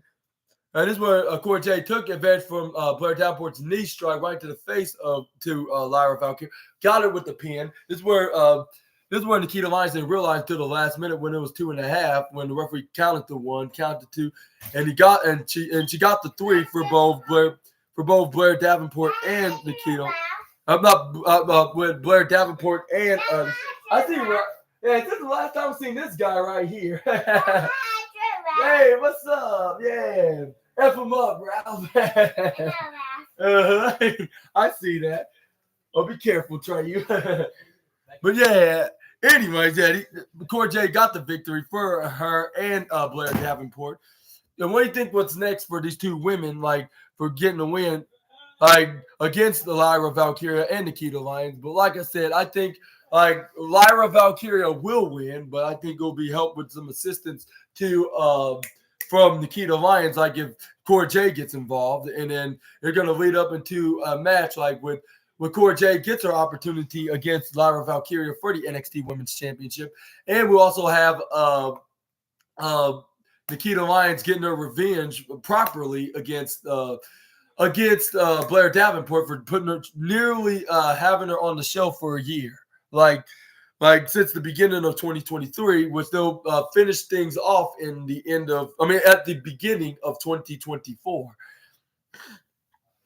But yeah, let's move on to the next, at the end of the show, which is, but first we got some backstage confrontation with Tank Hawk and Hank Walker against face to face with Wolfgang and Mark Coffey and his brother Joe Coffey of Gallus. That's where they settle things. They're we'll see you next week, and we're gonna talk about who's who's gonna be better into this mid card tag division. Well, I don't say mid card, but who's more deserving in the NXT Tag Team Championship picture. This is where they continue discussing it. Say they call themselves competition. They're more like sacrificial lambs. like sacrificial lamb slash glorified jobbers, which they didn't say glorified jobbers. Like they're just some warm ups, like nothing more. This is where Joe Gacy came in looking like some kind of a construction worker on a forklift with a builder's hat on, like with him forklifting a pack of hay. He was like, yeah, you know, it takes a Joe to know a Joe, boys, and you know what's better than the Joe is having a cup of Joe to drink. And then this is where Gauss is like, what is he talking about? Like, what he means by what by and what's his point of him saying this? It is like usually he's more or less creepier, like with the schism gimmick, but now I guess schism is dead now. Like he is on is has a new kind of edge, and no, not the Adam Copeland kind because he already been in left 4 months ago. Make sure you check out the 25th anniversary show of Friday Night SmackDown, by the way, on the SNA podcast. But it's where we got a tag team match with Thea Hale and JC Jane and against Kiana James and Izzy Dame because backstage they were like because after Riley Osborne's match, she went up and said hi to Thea Hale said hey to the Riley Osborne and she was like hey, like I want to say congratulations tonight and you did great out there and then he was like yeah, like and this is where he was like yeah, like I and then she slipped up some words by being kind of flirtatious, saying like I love you and etc. She was like oh, like I didn't mean it like that, but I was just saying like I'm very happy for you, and hopefully you do win this whole breakouts tournament. And then this is where Riley Osborne was like, okay, like I'm just gonna step in the shower and then get myself get more and get my and refreshing myself, I should say, yeah, like.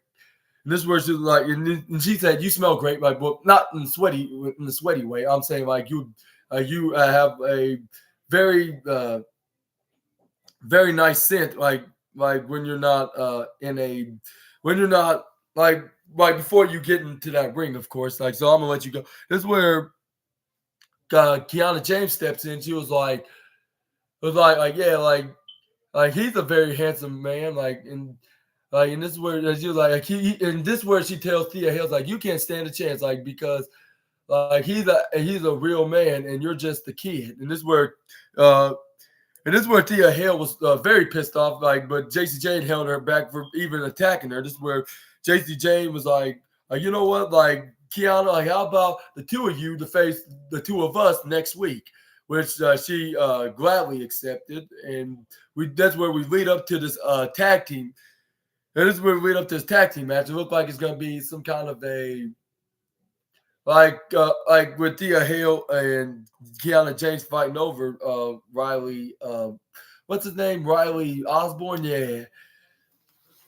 Which is gonna be some kind of a love triangle storyline, which I'll say it's already enough that we have this student crush kind of storyline, but now we're gonna lead us up into some kind of a love triangle of trying to win over the heart of Riley Osborne, like really.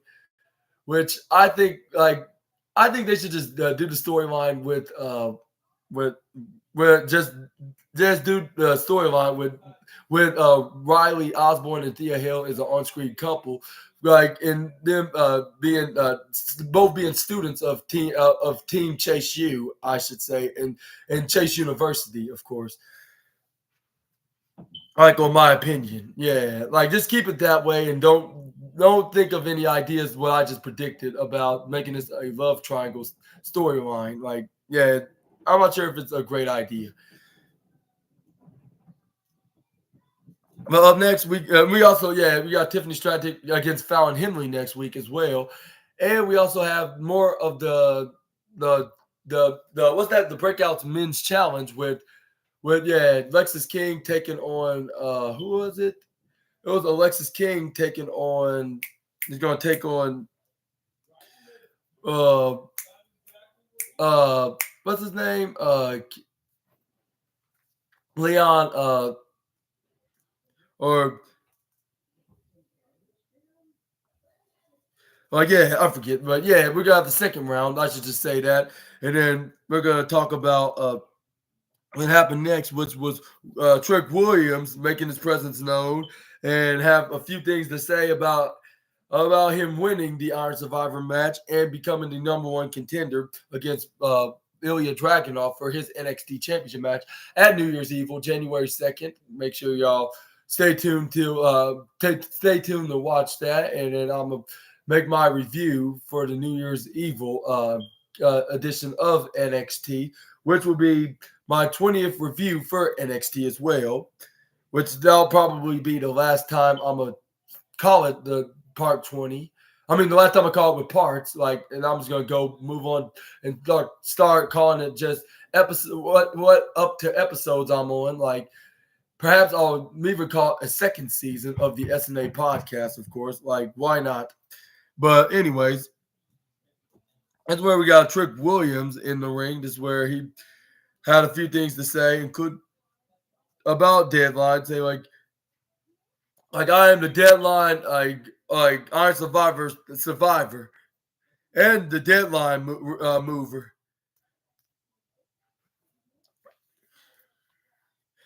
And he was like, I'm the second guy that's ever won the deadline's annual Iron Survivor challenge. And I walked out there is the 2023 Iron Survivor. And then he continued by also saying this. Now, usually I come out here and I'll cut my opponents, and not this time. Not tonight. I mean, I got nothing but love for you boys. I put on a banger from the past week. Like, it's like, and I heard like NXT's come up with a award show at the end of NXT, which will be perhaps in 2 weeks, I suppose. Yeah. Like, even like for having, even if they did have the breakouts tournament, they will only have probably have a couple of those matches will be those semifinal matches, which will see the last four competitors fighting to be in the finals for the following week at NXT's New Year's Evil event. Like, see who's gonna get a contract of being the 2023 men's breakouts tournament winner and earn himself a NXT championship cash in of any time of cashing in for a shot at the NXT championship, or even for the NXT North American Champion or Tag Team Championships, and maybe the Heritage Cup trophy. But I think whoever's gonna win is gonna be the first one to win cash in and win the NXT championship into this breakouts tournament. And he was like, but he was also continuing about his match. Like, he's like, I pinfall all four men in a row to get back and win this Iron Survivor match. And before that timer hits 25, and then against.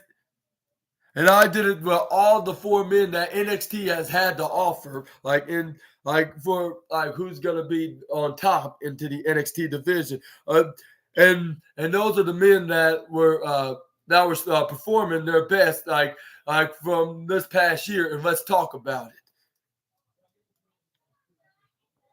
it. And then he also added after he cut the promo saying, but here's the thing though, like, I was in the ring with the dogs, like, and I made one little mistake.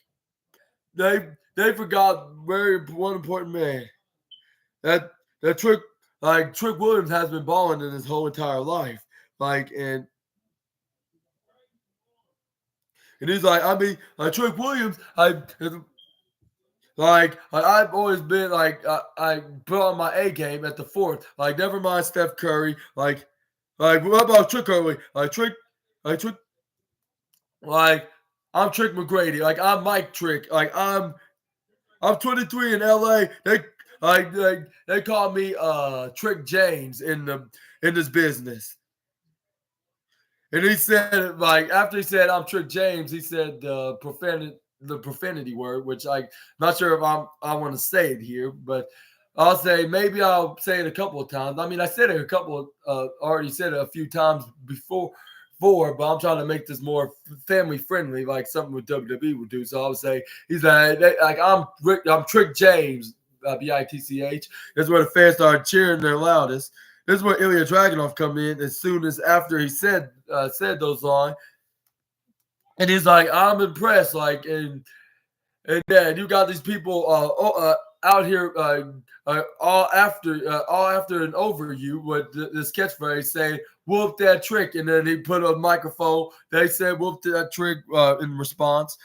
This is where they start repeatedly saying the chant, like with him having the microphone right up in the air.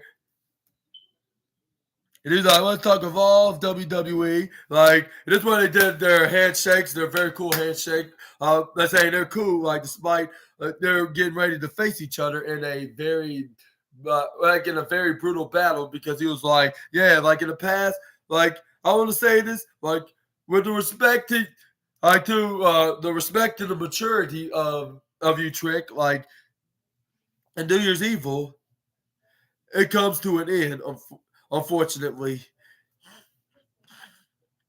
And this is where Trick Williams is like, Ilya, like, if you look at me in the eyes, like, and he took off his glasses, and then you said that a few months ago, I probably would have played that cool, but deep down wondering, like, if I've had what it takes to face Ilya Dragunov. And, I've been thinking, and this is where Ilya Dragunov's like, yeah, like, good question, like, are you sure? Like, and he starts shaking his head. Like, are you sure? Like, you could step in the ring with someone like me now? Like, for this at stake. And then this is where Trick Williams was like, I'm not like a couple months ago, Trick. Like I show everybody around the world what I can do, and I'm that guy now. They're talking that talk. I'm Trick Williams. Like, I'm the man here at NXT, man. And this is where it was like, oh, like, yeah, you are really impressing me right now with your words. Like, this is where Trick Williams like in 3 weeks at in 3 weeks at New Year's Eve, I'm gonna do my best of being that the best that NXT has have the offer here, and now I'm gonna be your new NXT champion. Fans were cheering because they would love to see the best friend of the former NXT champion Carmelo Hayes finally gets the opportunity of becoming and even being the championship of the NXT brand, right? Because he looks like he has what it takes to be in that way. And this is where Ilya Dragunov said, I like that, and I like you, Trick. Like, I really do, bro. Like, I suffered too much to become the NXT champion. Like, way too much to stay as NXT champion. And I'm sure sorry that I will do whatever it takes to remain as NXT champion. This is where Carmelo Hayes kind of interrupted. He was like, hey, Trick, like, I have to talk about who attacked me tonight. Like, and this is where Trick Williams like, no, not now. Like, I'm not quite finished yet. I'm almost done. I'm almost done. Handling my business with Ilya here. This is where Carmelo Hayes like, no, like, I gotta talk about this right now. This is where he starts staring at what's his name, Ilya Dragunov. While he said that, this is where he was like, I'm telling you exactly. I know exactly who attacked you right now. And this is where he's like, because this same person who attacked you attacked me as well. And this is where Ilya Dragunov's like, all right, boys, like, I'm gonna catch y'all later. Like, I'm gonna get back to my locker room, and I'm gonna let y'all handle this mystery and who attacked both of y'all. So have a good night. And this is where Carmelo Hayes like, whoa, like I don't go yet. He's like, what makes you want me to keep me stay? He's like, Ilya, like, because Ilya, it was you. And Trick Williams like, what? Like, what did you just say? Like, excuse me? Like, how? And this is where fans start chanting, "Where's the proof? Where's the proof?" to Carmelo Hayes, and then this is where he continued, like saying, "You know, even though if it make no sense, Trick, like, but it's Ilya who took me out, and it was Ilya who took you out, Trick." And this is where Ilya Dragunov was like, "What the hell are you even talking about? Like whatever happened to you both, like nothing didn't happen, nothing like that even happened to you, dogs. Like it all, like nothing did not happen. Like I'm not the one to attack, or whoever it was, it sure as hell wasn't me." And this is where Trick Williams like, "Are you sure about Ilya? Like, where's the proof?" And he was like, "Well, Exhibit A, who's more the guy who wants to separate us like the most?" And I responded saying Alexis King, like which first he made it seem like it was Alexis King, but he changed up the story with Ilya Dragunov, like the story about when if you lie, like you try to cover up the first lie with a second lie with another lie that's more bigger and more better than the first one, so you can keep covering until you have nowhere else to go, and you have nowhere else to go and nowhere else to hide, and you have. And you're gonna get either swallowed up in that lie, or even admit that you lied and you have to tell the truth, like tell the truth at the end, like by saying that like for Carmelo Hayes' case, that it was him that attacked Trick Williams, but something just tells me it is him, and it's gonna be revealed at New Year's Evil, which I'm not sure who's going to reveal it, but we're going to see it, like with somebody catching Carmelo Hayes red-handed with a video of him attacking Trick Williams from not getting the NXT opportunity of the number one contender spot a couple months ago for Halloween Havoc. Which, yeah, we're going to see that then. We're going to probably see like a match between Trick and Melo either at either NXT's Vengeance Day or even Stand and Deliver, which I say is too big to be just like just a small typical pay-per-view. So I would say Stand and Deliver in my prediction. But anyway, this is where Carmelo Hayes continued saying, like, look, like I put all the pieces together, like under the game, what he's doing, like saying that you assisted me at Great American Bash, all that. Like, you know why he did that? Because he knew if he faced one of us, he would face both of us. And by the looks of that, like he didn't want to take that chance. And he was like, "Look, Melo, like I knew you were absolutely arrogant, but you are delusional too." And this is where Carmelo Hayes like, no. He was starting to step up on his words, like stumble on his words. Why he say like, no, like delusional, no, like no more calculated than you look. You knew that if you put Trick and I against each other, like you attack Trick, you have all this for yourself, huh? You knew that the whole world will put their finger at me, huh? I try to make it frame that I'm the one that did, but which he is, like the culprit, like he's just trying to use Ilya Dragunov as an scapegoat so he could be whole free. But anyways. It was like, at Halloween Havoc, like where Trick Williams came out, distracted me. It cost me the win. But Trick, that was his plan all along. Like, man, I knew I'd do anything to keep that championship, but you had me beat. This is where Trick was like, look, Melo, listen, I don't know what kind of boogeyman you are creating in your head, but I didn't attack you nor your buddy Trick Williams here. Like, but if you did get attacked, but even if you did get attacked, like that depends. Attack or just you pretending, so you would so you would convince your buddy to make it look like that you're out of the picture of who's the culprit who attacked him. Which that could be the case, which that's my prediction, which is going to lead onto the road of Sandler. This is where Trick Williams Ilya, hold on. Tell me you didn't just say that.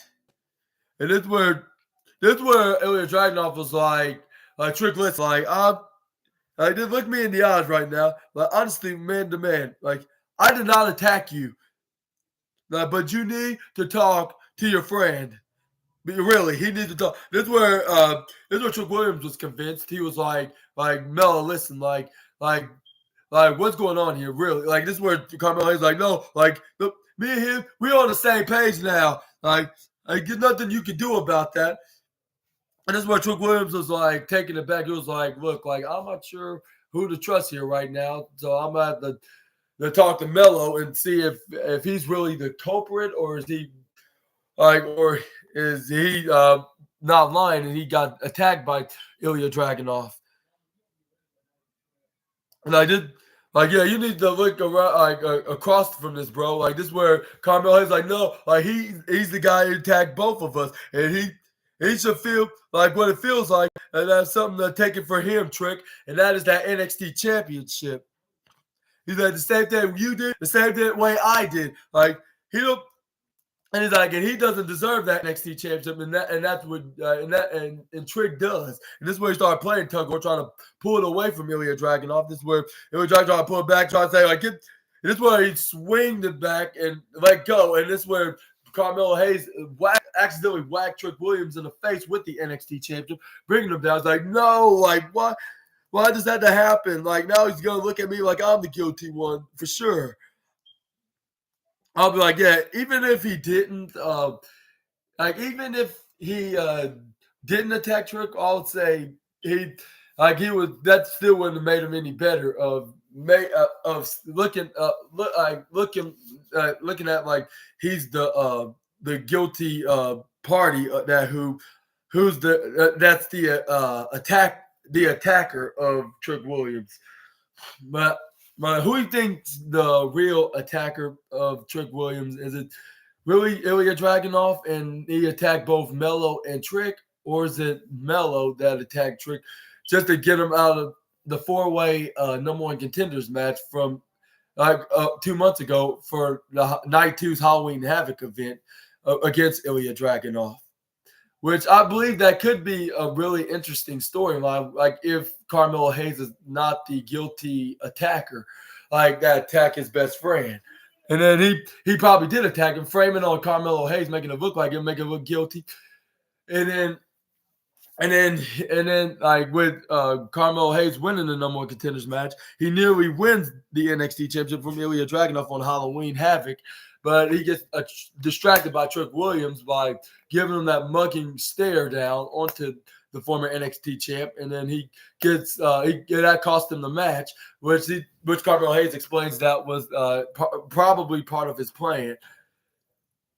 Now, I don't think that was really a part of his. I don't think that was really part of his plan. I think or else why he didn't mention Ilya Dragunov if. When he very first got attacked, if he wasn't guilty. And then first it was Alexis King, but then again, it was Alexis King didn't make himself guilty. He said he may or may not attack Trick, which he was stirring up the pot between Carmelo and Trick so they can split up. And then this is where he got into a feud with Carmelo Hayes, into a short-term feud until NXT Deadline, which he beaten him. And he said, I'm not the one that attacked Carmelo Hayes, which that made Carmelo Hayes even worried. And so he tried to come up with another lie who attacked him, which it was he's blaming on Trick Williams' opponent in 3 weeks from now at New Year's Evil, which is Ilya Dragunov, the NXT champion himself. But we're gonna have to see what's gonna happen next in the next 3 weeks with some more clues on who could possibly be. But maybe most of these clues are gonna come from the the anonymous NXT user, the anonymous NXT user on Twitter, on showing what happened during the same day when Trick Williams got attacked, which we're gonna have to see. You're gonna put the clues together on who's the culprit of the attack of Trick Williams, which we're gonna figure that out perhaps in 3 weeks at New Year's Evil. Make sure you stay tuned till then if you want to know who's the attacker is, which I'm not sure who it is. Which my predictions on Carmelo Hayes, or otherwise I'll be not making predictions if I know who exactly the attacker is.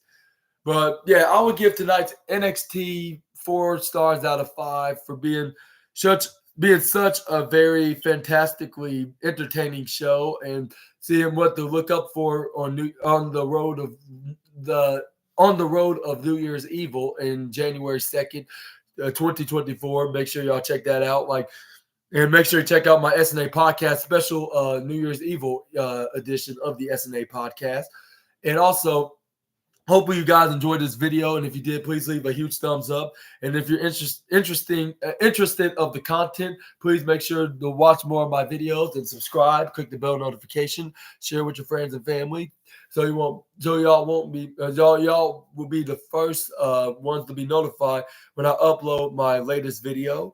And also, what do you thought about tonight's NXT? Y'all let me know down in the comments below. And also, I'm going to be making my latest wrestling news video, which will be episode 173, the wrestling news part 65 of the SNA podcast. Also, later on that evening will be my latest edition of the AEW Dynamite review of the SNA podcast, which will be part 18 as well, which will be episode 174. Yeah, 174. Hopefully y'all enjoy yourselves watching this video, and hopefully y'all have a great Tuesday night. And I'll see you all tomorrow in the afternoon when I make my wrestling news video. Until we meet again, Super Ninja Austin, the assassin, is out. Bye-bye, my SNA fans.